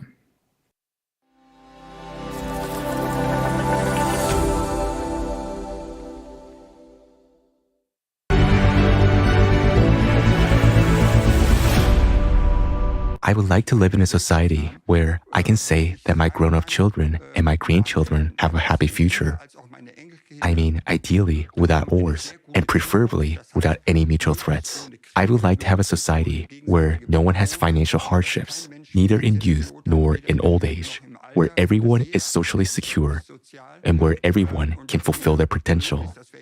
That would be ideal, but not at the expense of others, and also not at the expense of nature. It is just a basic guarantee that everyone has enough to eat, has enough means to live, and that nature does not get destroyed. I wish that there were no natural disasters, no wars, no catastrophes at all. In my opinion, all of this can be avoided. Yes, with democratic principles, and that human life is respected. That the Constitution and the laws are truly equal for all, as enshrined in the Basic Law. Yes, I would like to live in a world where there is some sort of universal income and everyone gets the same amount of money to have the same opportunities. So that everyone contributes according to their abilities, talents, and interests, so that it will become the most important thing again. Yes, financial equality, especially in old age. Many have worked long years and receive very small pensions. As of today, their pension is too low to live well in old age.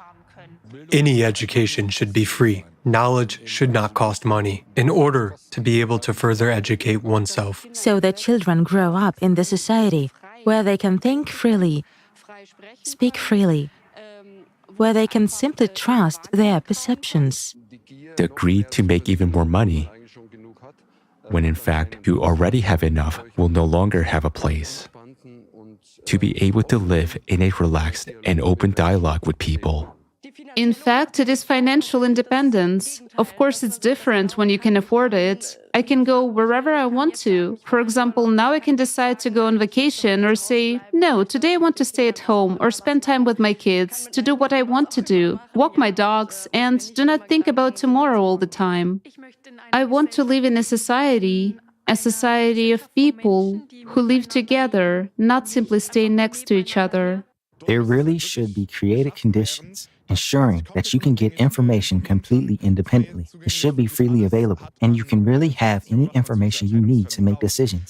Then it will be worthwhile, at least for society, because all people will be more motivated as they realize, yes, now I can make a difference. And I do it. And I'm doing it now too, because it makes the world a better place. I wish for peace. I wish that they would all sit down at one table and stop murdering, destroying, and killing, no matter who is on which side, no matter in which country in this world. Education is the core issue, and everyone really should have access to it, so that everyone who wants can study at a university. But as we can see, not everyone can afford it. So that everyone, let's say, has a sense of togetherness and doesn't think only of themselves, but has a holistic perception. It's also necessary to find a way to decide together how to go forward. There is enough wealth for everyone. It is only necessary to distribute it properly. I would say, in any case, a place where you are accepted, where you are loved, where you don't have to be afraid to express your opinion, where everyone is allowed to have their opinion and it is accepted, and no one has to be afraid that they will be judged by their neighbor. If you want to find solutions different from what is presented to you in society, they always have to come from below. Decision-making from the top will not work, and it is always the system-relevant things that are in the forefront, that is, consumerism and so on. I would fully support this. Do you mean you would then support the building of such a creative, people-oriented society? Of course, by all means. Yes, that's what we should always strive for that kind of society. Yeah. Right away, of course. This is the life we all dream of, that we could live together, that we could live happily together, that no one would hold us back and we could just develop our potential the way we want to. I would join it right away. Absolutely. Yes, definitely, immediately. If there is a chance to implement it, I would say that we should go for it immediately.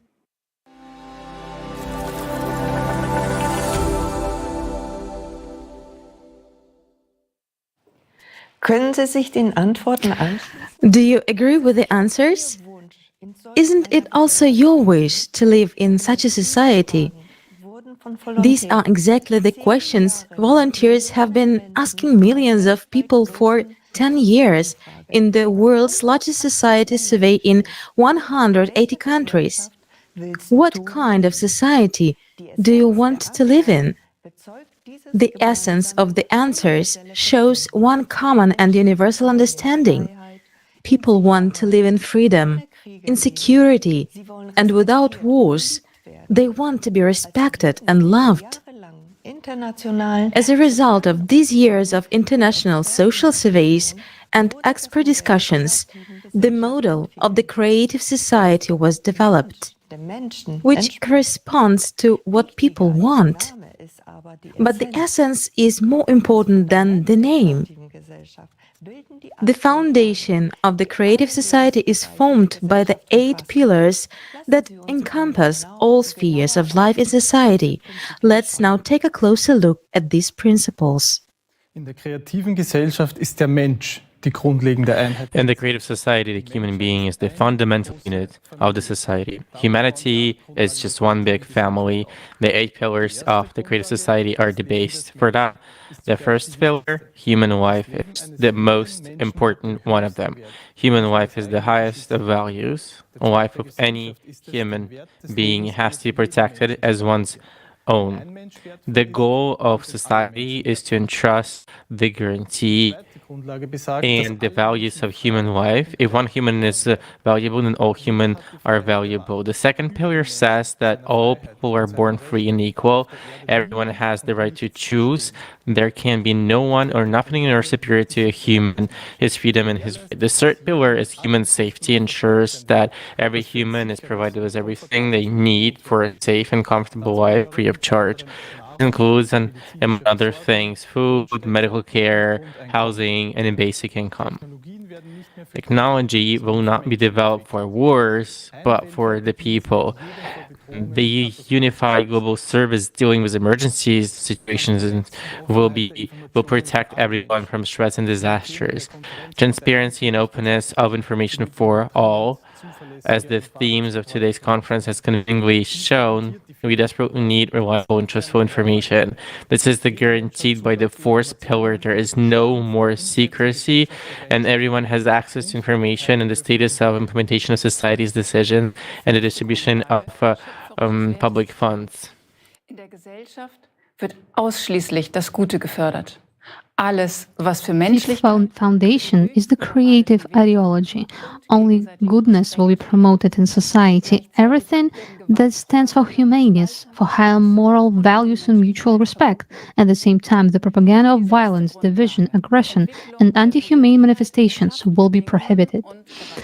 The sixth pillar, development of personality, will create conditions and expand opportunities for personal fulfillment and the development of individual abilities and talents.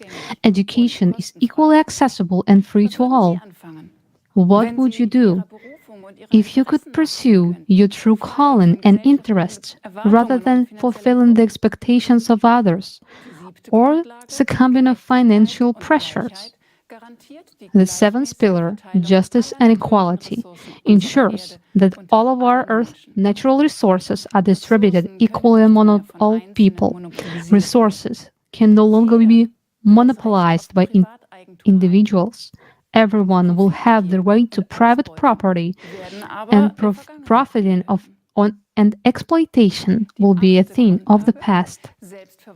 The eighth pillar, self-governing society, returns decision-making power to the people themselves. The concept of power in the creative society is absent. We will vote in the form of a direct democracy on all important decisions that directly affect our lives. Nicht genau das wieder, was sich jeder Mensch wünscht. Do these principles not reflect what each individual wants, how he or she imagines life in a united society, what we understand by human dignity and social justice? The eight pillars are not only a declaration of human rights, but also a guarantee of a better quality of life. Lassen Sie uns nun schauen, Let us now see what practical impact the implementation of the eight foundations will have on important areas of our life. Let's look at the field of medicine. In the consumer format, even human health is just a commodity. More specifically, people's diseases. Precisely because money comes first. Medicine is also driven by economic interests. We have already heard several examples today. Hospitals are closing because they are expensive, although the need for them is increasing. Despite the high demand for pharmaceuticals, they are not being produced due to high production costs and low profits. This sad example clearly shows that economic interests currently prevail over concern for people's health. Thanks to the eight pillars, this will be not possible, because human life will become the highest value at the legislative level. The economy and production must serve the good and health of people. Moreover, with the development of all technology, the priority of healthcare will shift towards the well-being of all people rather than profit, as it is now. There will be also no difference in medical care. The eight pillars ensure that all people's lives are equally valued. This means that all people will have free access to free healthcare. That means the highest standards. Or let's look at the field of labor. Thanks to robotics and artificial intelligence, it is now possible to automate most areas of work. This means that the robots can do hard, dangerous, or unhealthy types of labor for us so that everyone can have more free time. However, in today's consumer society, this would just be ruined for most families as we are financially dependent on our hard-earned money. As the result of mass unemployment, people would have to drastically reduce their consumption, which would lead to significant economic losses and the subsequent collapse of the economy. However, as we have heard already, the third pillar guarantees us an unconditional basic income cap, which is equivalent to $10,000, which means that we no longer be financially dependent on our jobs. New professions and opportunities for development will arise. Because in the creative societies, free and quality education parts will be available to everyone, and everybody will be able to follow their talents and interests and learn what they like and what they will help them to fulfill themselves personally. Qualifications will be equally recognized all over the world. People everywhere will receive the same high wages for equal lines of work, in addition to the unconditional basic income that will be paid to everyone. This has also solved the problem of skills shortage and labor migration. Moreover, until now, automation technologies, which should in fact benefit all people, have only served to the economic interests of individual companies that are simply patented. Was the legislation of an adoption of 8 pillars of the creative society, all technologies and scientific advances will belong exclusively to society itself and benefit all the people, which means that all benefits will equally available to all the people. Of course, the question may now arise: who is going to pay for all of this? Let's remember what we heard today about the economic model at the stage of transition to the creative society. We, the people, will manage and control the financial system ourselves. It means that we will be able to regulate the money supply so that everyone will be provided for, and even beyond what they really need. Because the economy is planned out, we will have as much money as we need. Moreover, there will be no inflation since prices will be fixed by law and can only decrease. Prices for identical goods will be the same all over the world. This will be possible thanks to effective and efficient logistics. In the current consumer format of society, the majority of scientific advances are unfortunately used for military purposes or for profit maximization. In the format of the creative society, where all people are united by a common goal, all the bright minds and all the resources we have as humanity will work together for the benefit of all people, not to maximize the profits of the few, as it happens now. All the scientific organizations that are now divided and working against each other to develop technologies aimed at destroying humans will be able to unite the scientific and technological potential in the creative society and use it for the benefit of all humanity. Stellen Sie sich nur vor, was das für ein Potenzial in allen Bereichen der Forschung und der Just imagine the potential this would open up in all areas of research and technologies development, including those technologies that already exist today, but are inaccessible to the masses.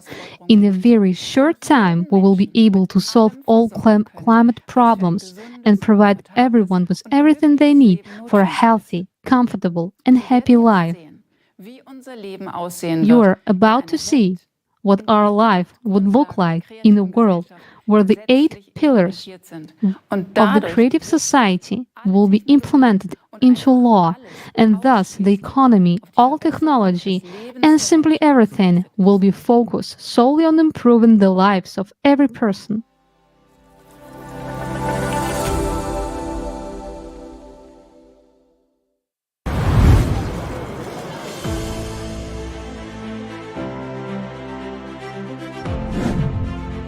Safety. In the creative society, human life is the highest value. This society will be safe for you and your family.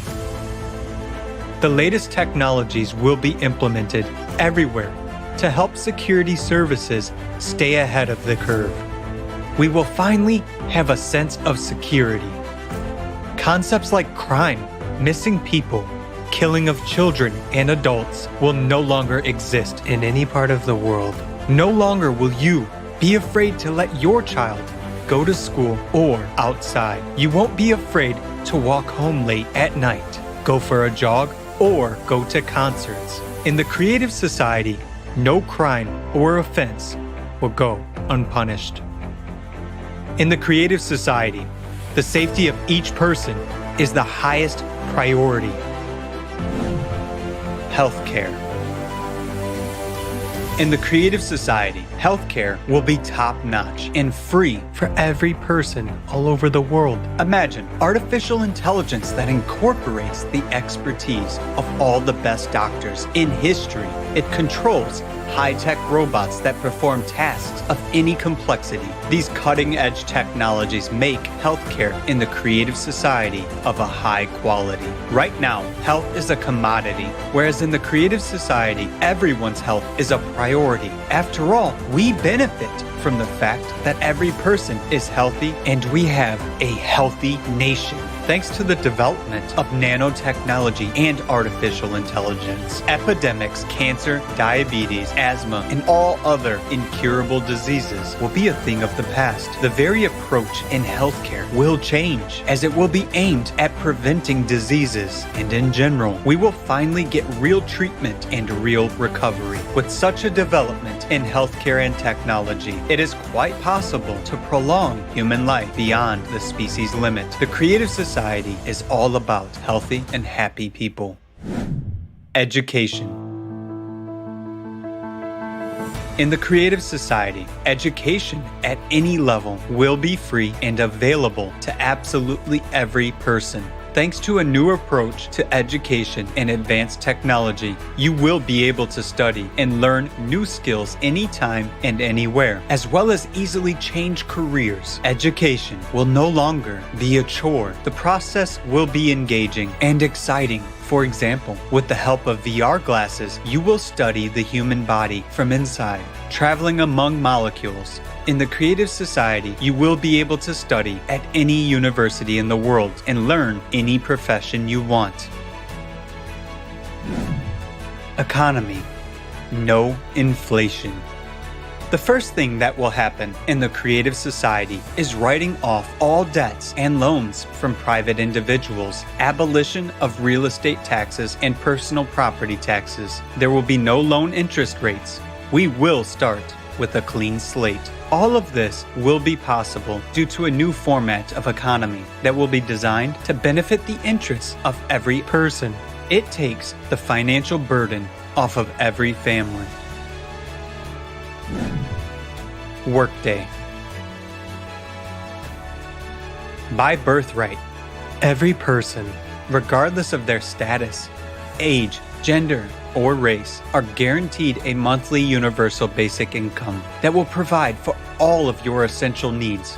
And if you want a better life, a bigger house, or a premium car, an airplane or a yacht, you will be able to easily afford it by working just for 4 hours, 4 days a week. You will have a job that you like and enjoy, one that you really love, and in which you will be able to fulfill your potential to the maximum.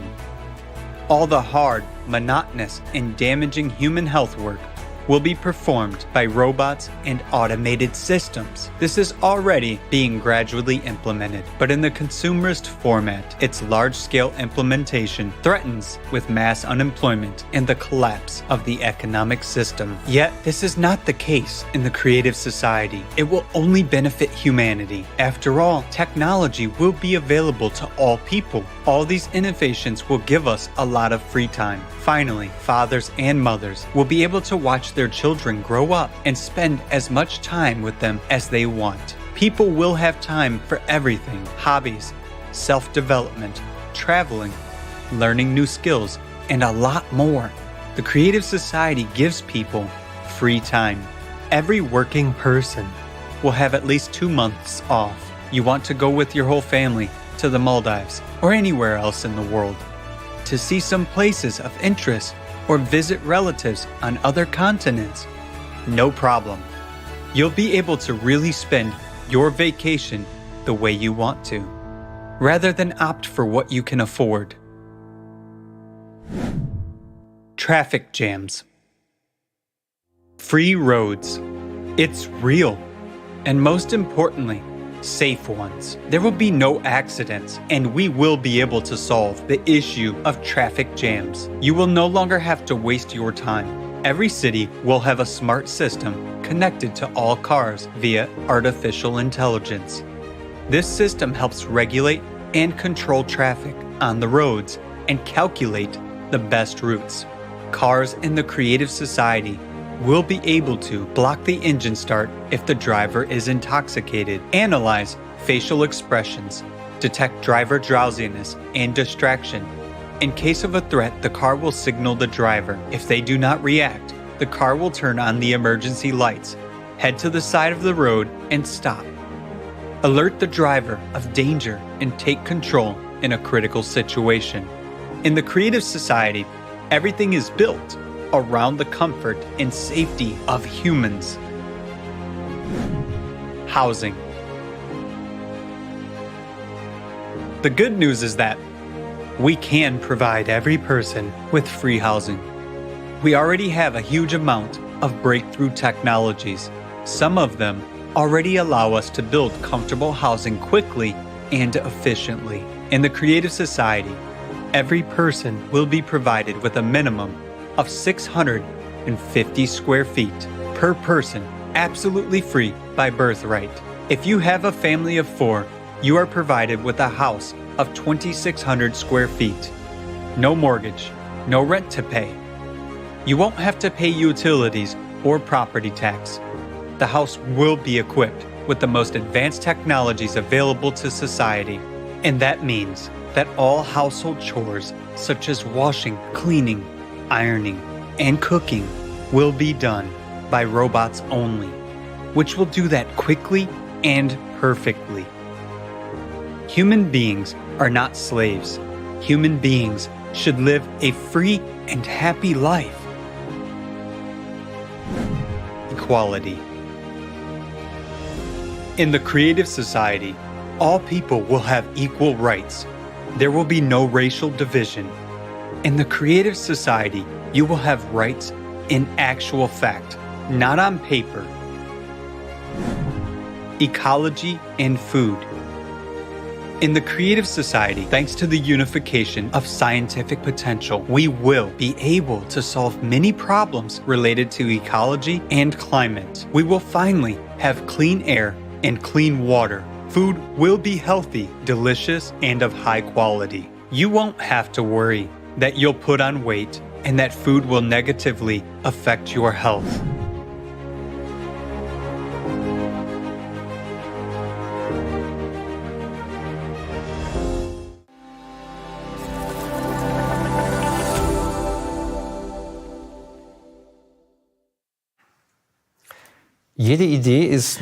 Every idea is only as good as it is feasible.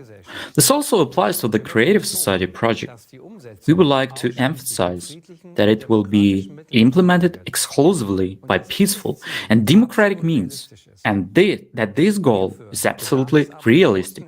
However, this requires the conscious decision of each individual to live in the Creative Society. The building of the Creative Society will take place in 3 successful stages, in full accordance with the law.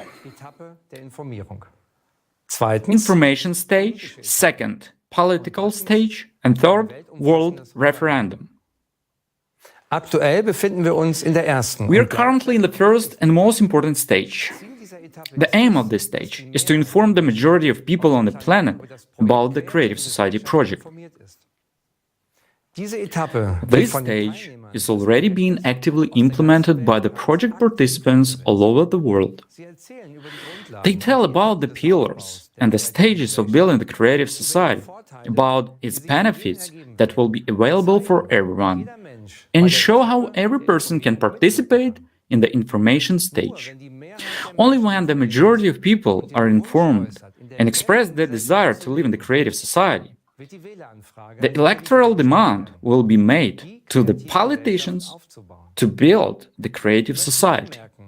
We would like to note that participants in other countries have already talked to representatives from politics about the creative society and the feasibility of the 8 pillars. The reactions were positive. There was only one catch in all this. As long as no electoral demand is made, it remains only a good idea. But in this, at the same time, lies the great opportunity. After all, political representatives are always dependent on the support of their voters. The highest goal of every politician is to be elected. So if the majority of people are united in the goal of building the creative society, then there will also be politicians who will implement it. After all, they want to be elected. On the other hand, politicians are also human beings, like you and me. They also have families, friends, and will also have advantages in the creative society, such as security and recognition for their action in the interest of people. All this underlines even more the importance and urgency of actions in the current stage of informing and telling other people about the creative society. How can you tell that enough people are informed? Quite simply, there will not be a single person in our country who has not heard about the creative society. People will talk about the creative society everywhere and express their support in various ways, including putting the project's logo everywhere. Our electoral demand for building the creative society, which comes from the majority of the country's voters, will form the basis for the lawful implementation of the second stage. That is why, especially now in the first information stage, it is so important and crucial that each one of us takes responsibility for spreading the information about the creative society, that everyone grasps the essence of the project and inform as many people as possible about it. It is really up to each and every one of us how quickly we can move on to the next stage.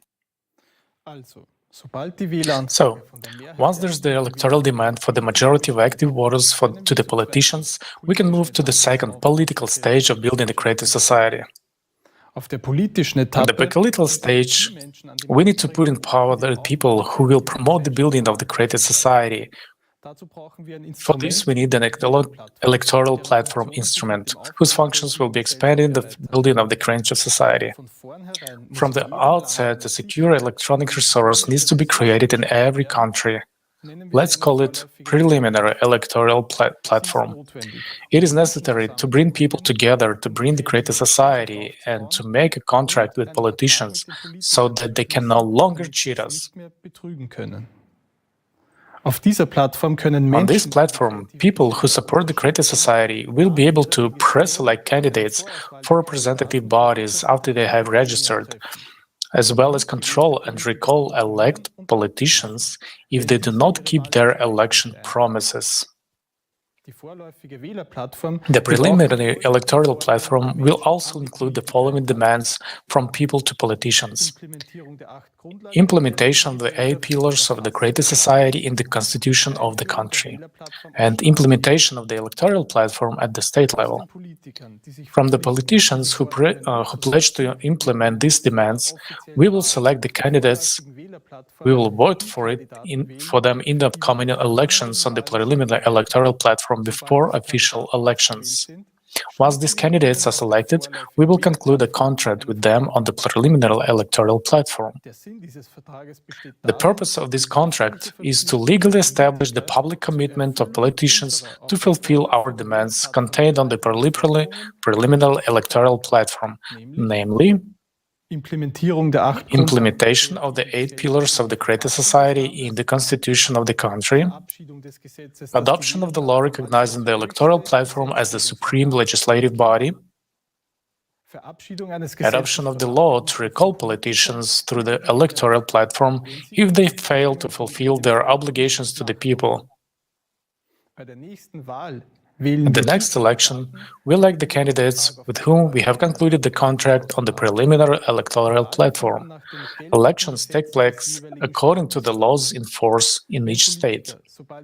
If politicians, once in power, violate or postpone the fulfillment of the terms of the contract, we can recall them with all constitutional and legal rights or call complete new elections. With a majority of our representatives in the legislative body, they will be able to write the 8 pillars of the creative society into the constitution without hindrance and legitimize the electoral platform as the supreme legislative body of the country.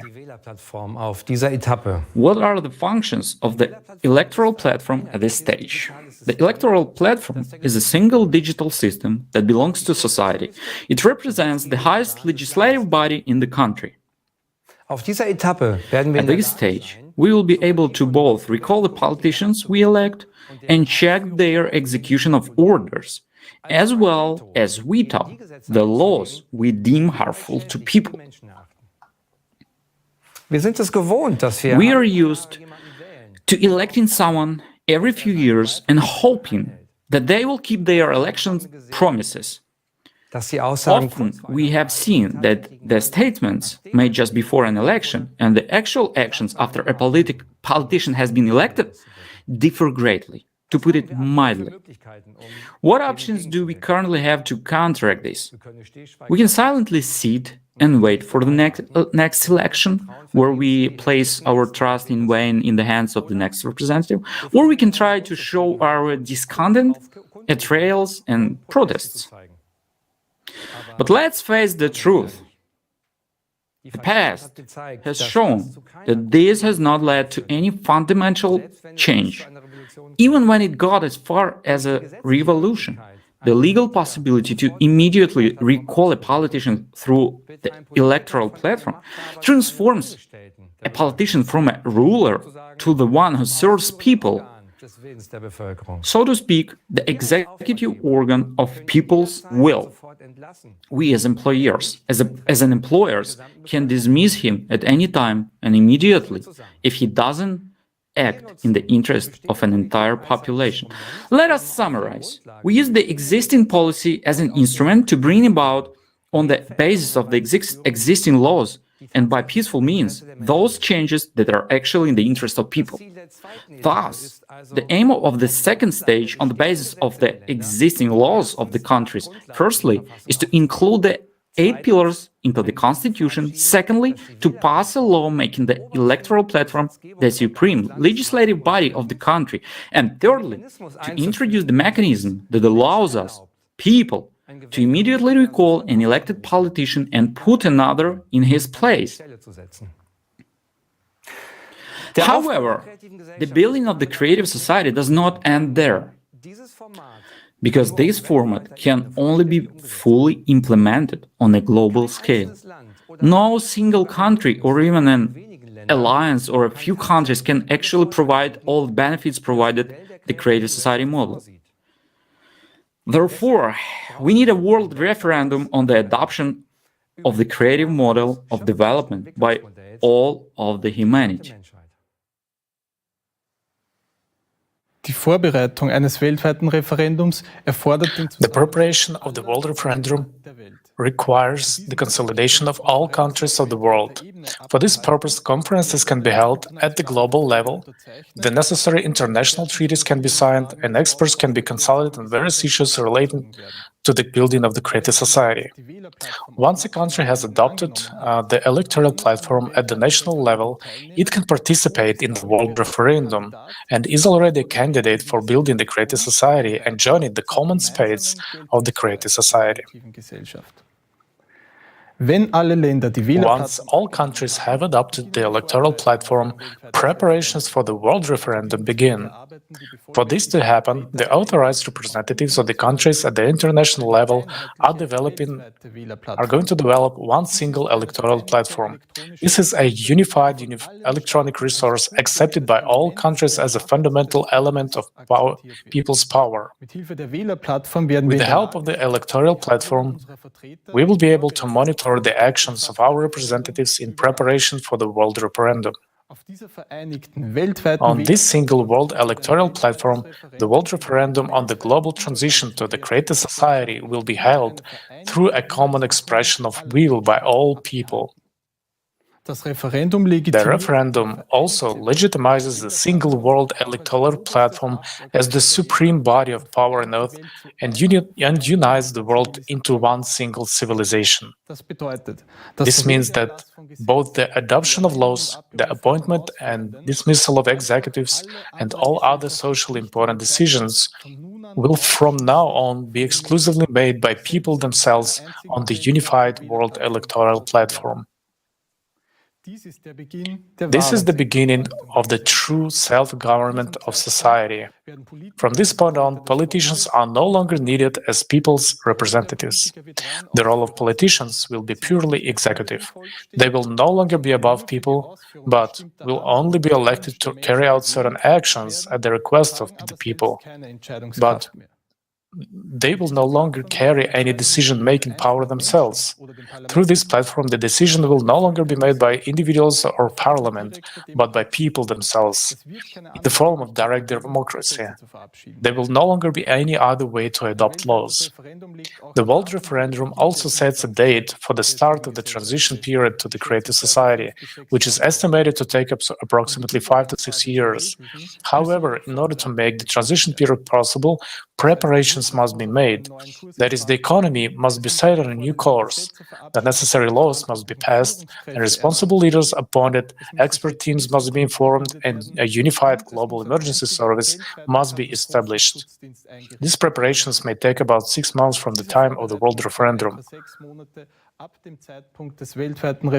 All decisions within the preparation will be made by people themselves, with the help of the single electoral platform, after the experts have worked through the questions.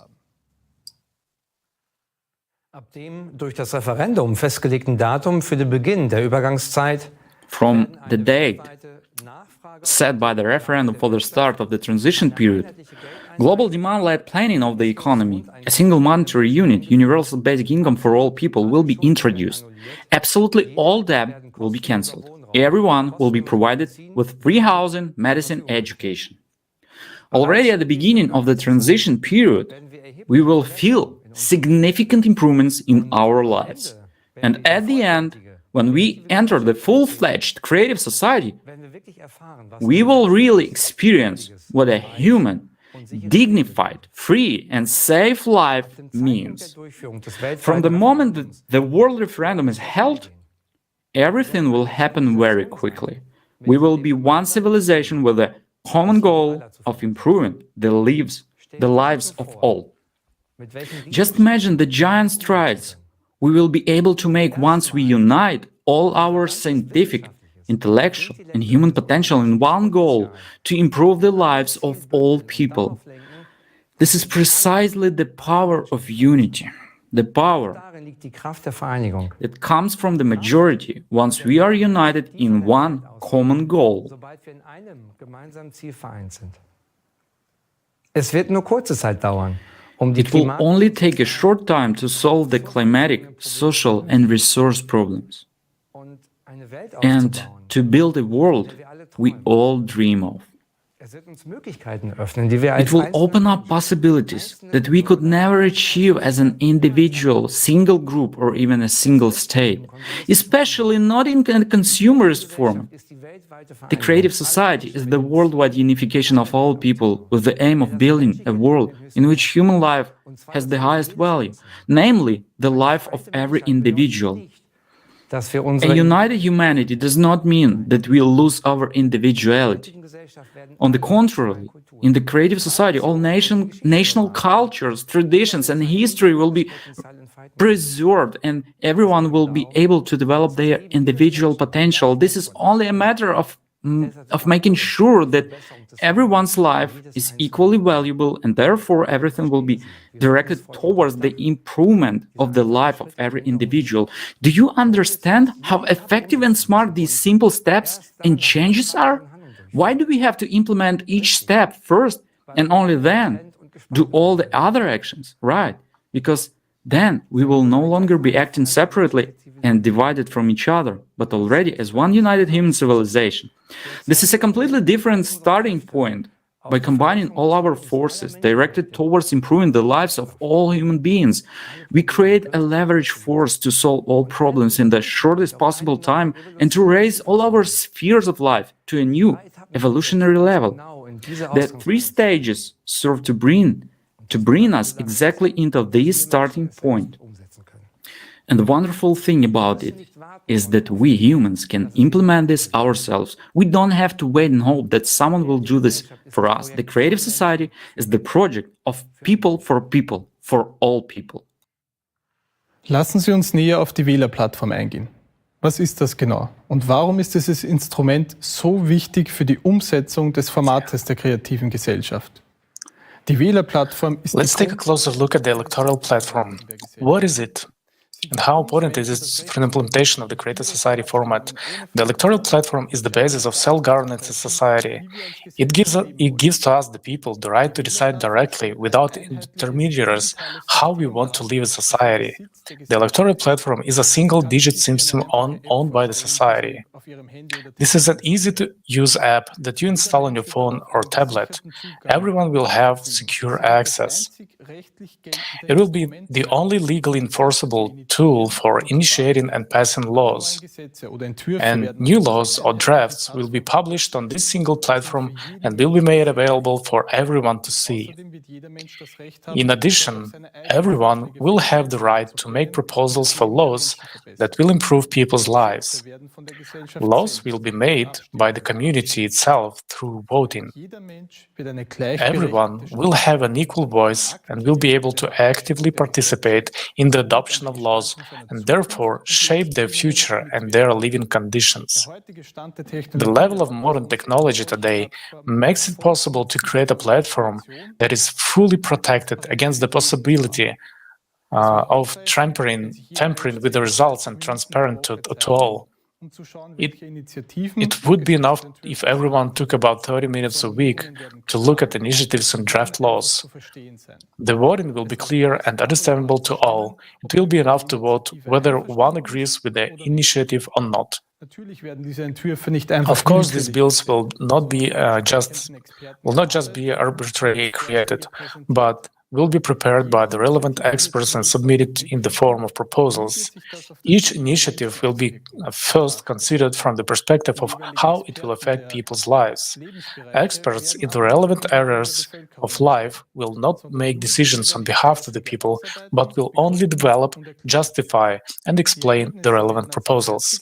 The results will be made available on the platform in the form of a ready-made bill with all its advantages and disadvantages for people's lives. Each person will only have to weigh for themselves whether this initiative will improve their life or not. Initiatives can be local and global. Let's look at an example of what such a simple voting platform might look like.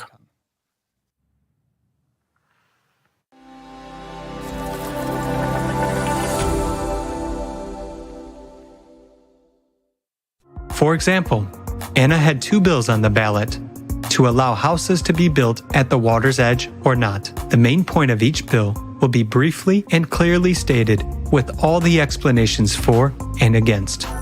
The first bill suggests building houses not closer than 200 meters from the shore, taking into account the preservation of the environment. It also provides for a free passage to the water body with a public beach. The second bill suggests building right by the water. In this case, only a few people get the opportunity to have a house with access to the water, which means there will be no public access to the body of water. Besides, it would harm the environmental balance. Which option do you think Anna will choose?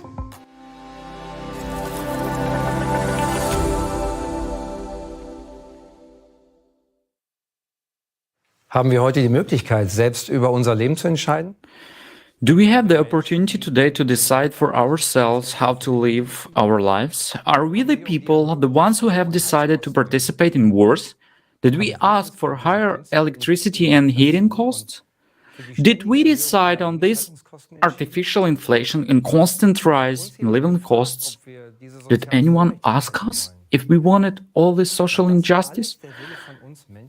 Was it all the will of the people, or was it all decided for us? What would be your decision on these issues? And what will the world look like when we, the people, make our own decisions and vote for laws through direct democracy on the electoral platform? Decisions are now made by a few. All these decisions are based on money and power. We see that this has brought us to a dead end in all spheres of life. We will not find solutions within this system. Today, you could clearly see the absurdity of our current format of society. With the completely legal introduction of the electoral platform in building a creative society, we will be able to put human life as the basis of all decisions. We will no longer have to complain about the empty promises of politicians or blame them for the bad situation in the country. Together, we will be able to actively build a better future for ourselves and our children.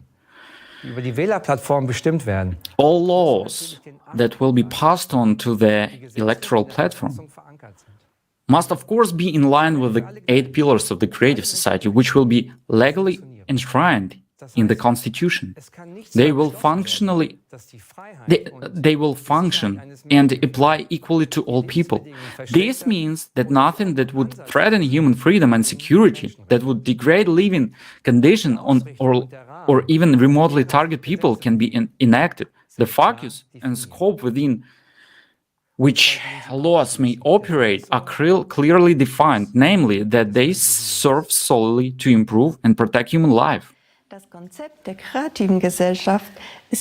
concept of the creative society didn't originate in Germany or any other country, but from a worldwide impulse of people based on the experiences and mistakes of our past. From the analysis of experts, lawyers, political scientists and sociologists. But the legal and democratic realization starts from within the country. And that is where we, as citizens of our country, are needed. We can be a positive example for other countries because the whole world looks up at Germany. What keeps us from implementation is our passivity and lost faith in ourselves. We Germans can rely on our self-organization and willingness to help, and with united efforts implement this plan with a short period of time.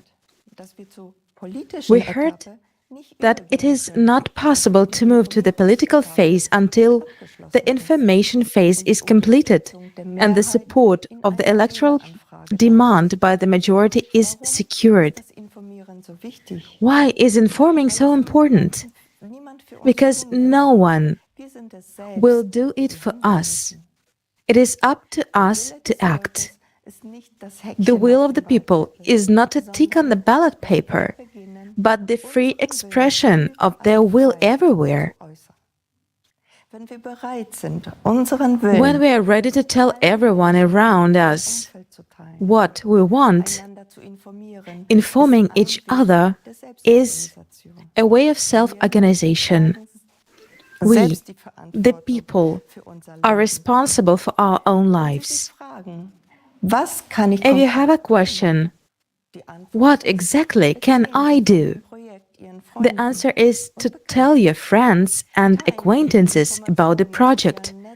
Share the information on social media. Use all the opportunities available to you. If you're a blogger, talk about the project on your channel. If you work with people, share the information with your clients. The media won't tell about us until there are so many of us that we can no longer be ignored.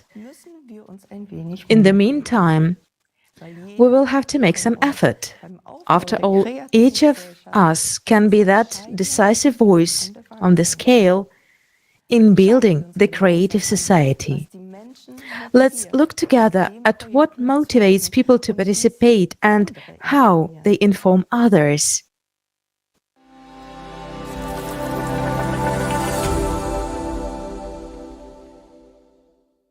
Greetings, my name is Arnold. I am 28 years old, and soon I will begin professional training in the field of chemistry. My name is Selena. I study to become a teacher. I am an auto mechanic. I work as an architect. I've been traveling around the world as a digital nomad for 10 years. My name is Alexander. I am from Stockstadt am Main. Greetings. My name is Angelina, and I'm a certified media designer. Why do I support the Creative Society? Because for me, the Creative Society is the answer to the question of peaceful life. First of all, it is about how to live in harmony and in eternal peace with all the people on the planet. I want us to live in harmony with nature. I don't want animals to suffer. It's also very important to me that people all over the world get a free and good education. When I look at global events and at the world through the eyes of children, it becomes clear to me that something urgently needs to be changed. Something that will affect the whole world. This is the format in which we all live. It's time to take a step towards something great and united, where we'll unite, where we'll become one.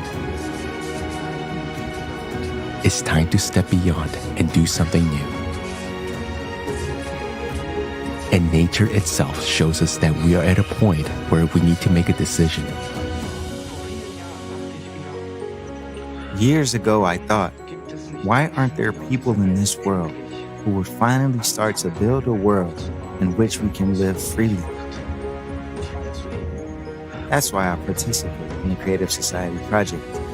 And every day, I see people from many countries supporting this project to build a better world for all of us. I do this first and foremost for myself, my children, my grandchildren, and their descendants. All of humanity needs this, and I want everyone on the planet to have a decent life and life in peace. I read these 8 pillars, and each one of them touched me deeply. It's something I've been looking for subconsciously for a long time. And when I found out that such a project already exists, and so many people are participating in it, I just decided I have to be a part of it. I simply must be a part of it. Because if all the people on Earth unite and act together, then certainly we can create incredible things and live beautifully in unity in the future.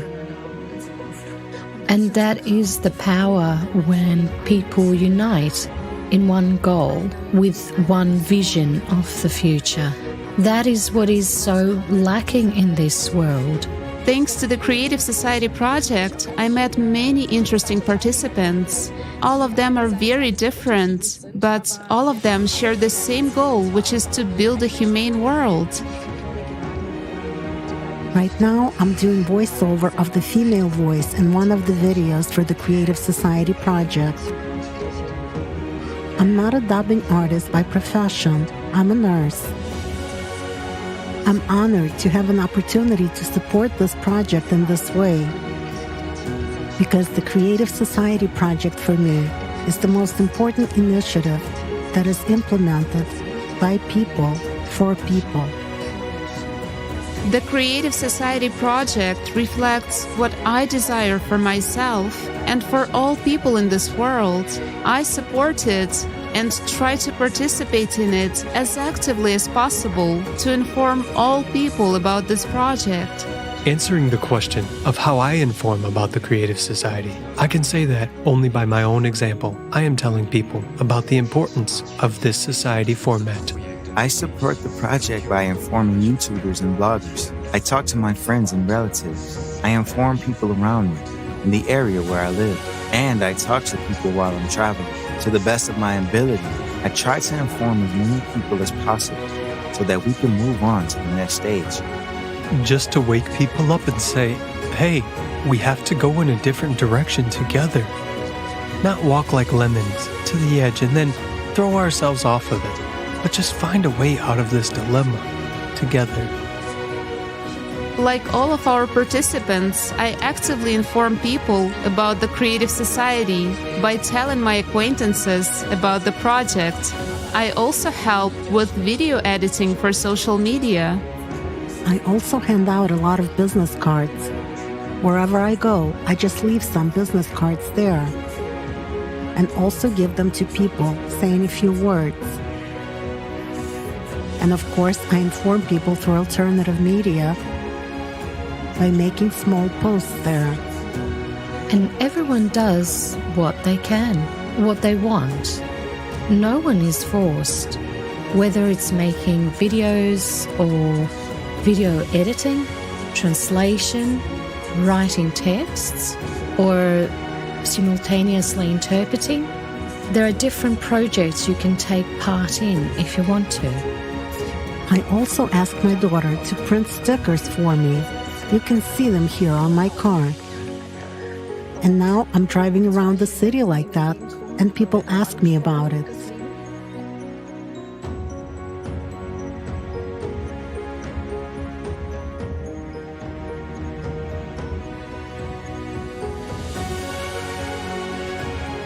I support the Creative Society project in the following ways. I prepare and design informational materials such as flyers, posters, business cards, thumbnails for videos such as the ones you can see on YouTube. I inform people wherever I have the opportunity to do it, like with video or on TikTok. There are opportunities to talk to people everywhere.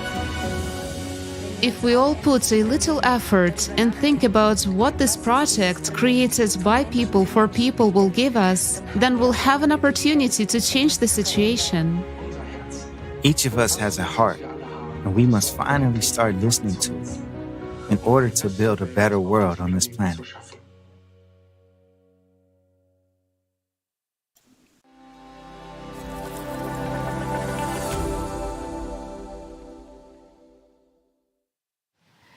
Das ist wirklich sehr inspirierend.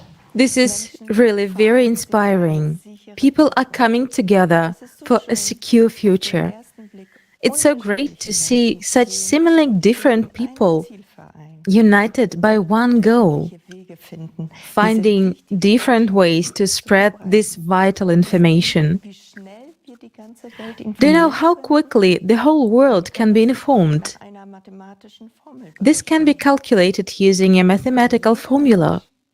If each person tells 5 more people about the Creative Society, we can implement the first of the 3 stages in just 2 weeks. When it comes to informing, there is no limit to our creativity. For example, people with musical talent create musical works and convey the message of unification through music. We are also happy to hear one of such inspiring examples right now, a song composed by the participants themselves, especially for today's conference.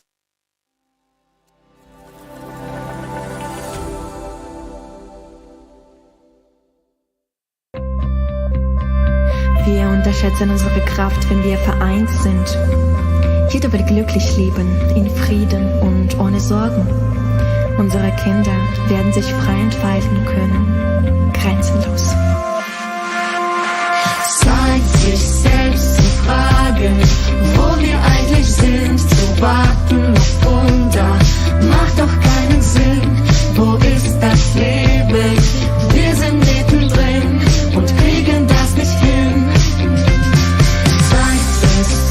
Verstehen, durch Kraft und Seele wohnt es anzugehen. Sich für jeden von uns lohnt, das Leben wählt.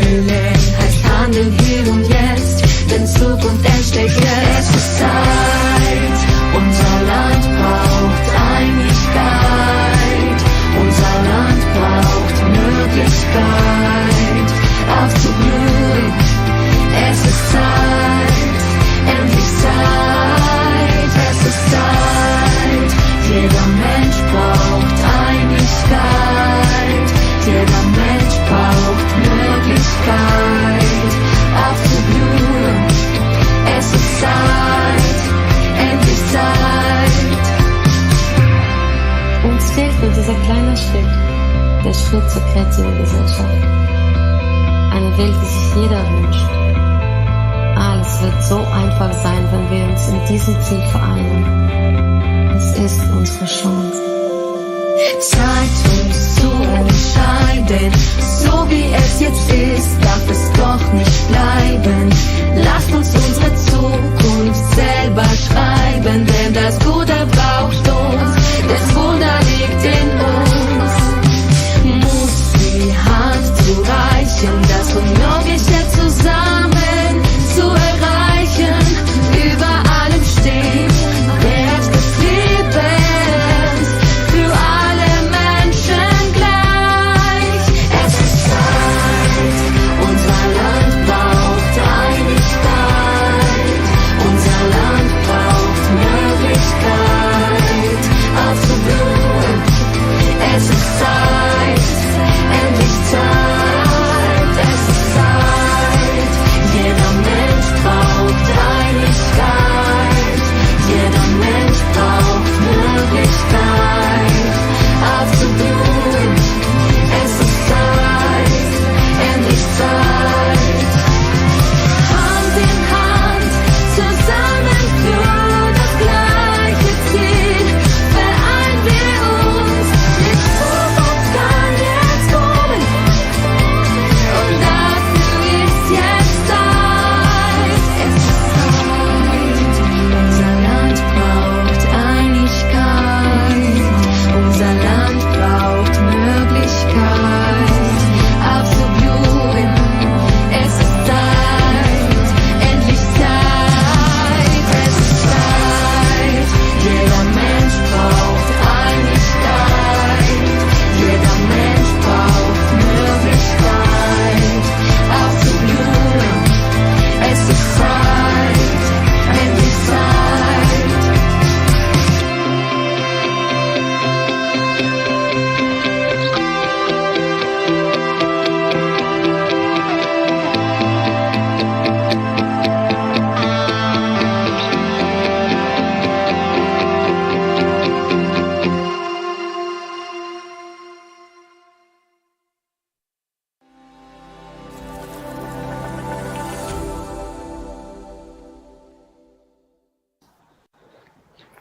Vielen Dank für dieses wunderbare. Thank you so much for this wonderful musical gift.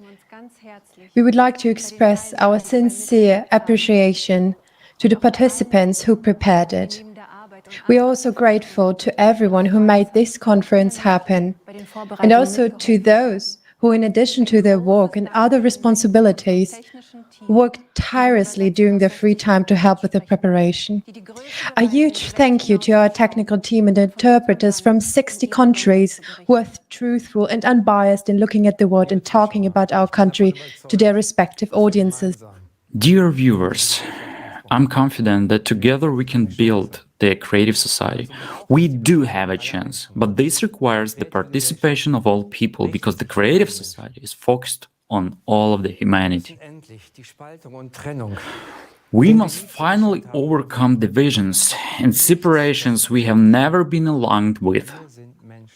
There's nothing that divides us. We are human beings. We are all united by the pursuit of human ease and love. The creative society, through its 8 pillars, ensures that we live as one human family, the way we want to live, in peace, love, and respect. We have realized that today's format of society has no future. Holistic solutions are neither feasible nor foreseen in the profit and power-oriented world.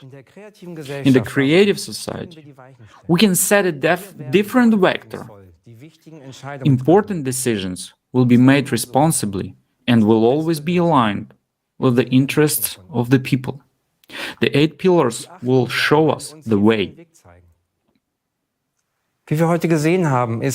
As we have seen today, the creative society is what our country has always stood for: human rights, social security, an economy that must serve the people, progress, and harmony with nature. The creative society guarantees all of this because human life in need comes first. Who, if not our country, has the potential to take the first step towards the creative society? Just imagine the potential that will be unleashed. The bright minds from various fields around the world will come together in an interdisciplinary basis, all working towards a common goal of improving people's lives. And we urgently need this potential now, as the progression of natural disasters requires immediate solutions, solutions that only united science can provide. And for this, we need the creative society. That's why it is time to act. We can no longer wait and hope that crisis and injustice will cease to exist in the current format of society. We must take responsibility for our lives, for our society, and for our country. It's time to act. Let's begin today, in unity, peacefully, and with respect for human life. Let's seize this opportunity to fundamentally solve our crises and problems and together change the format from the consumerist to the creative one, in which every person will have a decent and secure life. You can contribute to positive change right now by sharing the link to today's conference and spreading the idea further. You can learn more about the project on our website, creativesociety.com. Tell your neighbors, friends, and acquaintances about the Creative Society. Together, we will build a sustainable future. The choice is ours.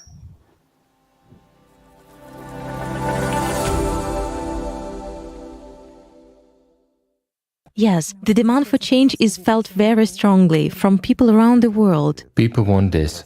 And if they want this, then what is needed? A new alternative. If people want change, if people want to live decently, then they should live decently. But in order for us to do it, we should apply a little bit of effort. Right? Right. And as of today, I'll say, politicians are already supporting it. And in many countries, it has already gone forward. And it will be really gaining momentum. Let's say, is it hard just to go and conduct social surveys among people? If there's a spare minute, you can go to people's houses and talk to people, communicate, explain. Well, some people are already doing that, and it brings good fruit. Right, and I remember you were also sharing about, tell me, why do you vote for a certain candidate? Of course. Because he supports the 8 foundations. Of course. So people will be interested in what the 8 foundations are about. What are the 8 foundations and what are they for? Well, the most important thing is that we can really implement this. What is necessary for that? To make an effort, to really stop being enemies to each other, and learn to love and respect each other. After all, we want to be respected and loved, don't we? We do. So let's love each other, and let's respect each other. Let's stop being lazy, and let's get up and go to a brighter future.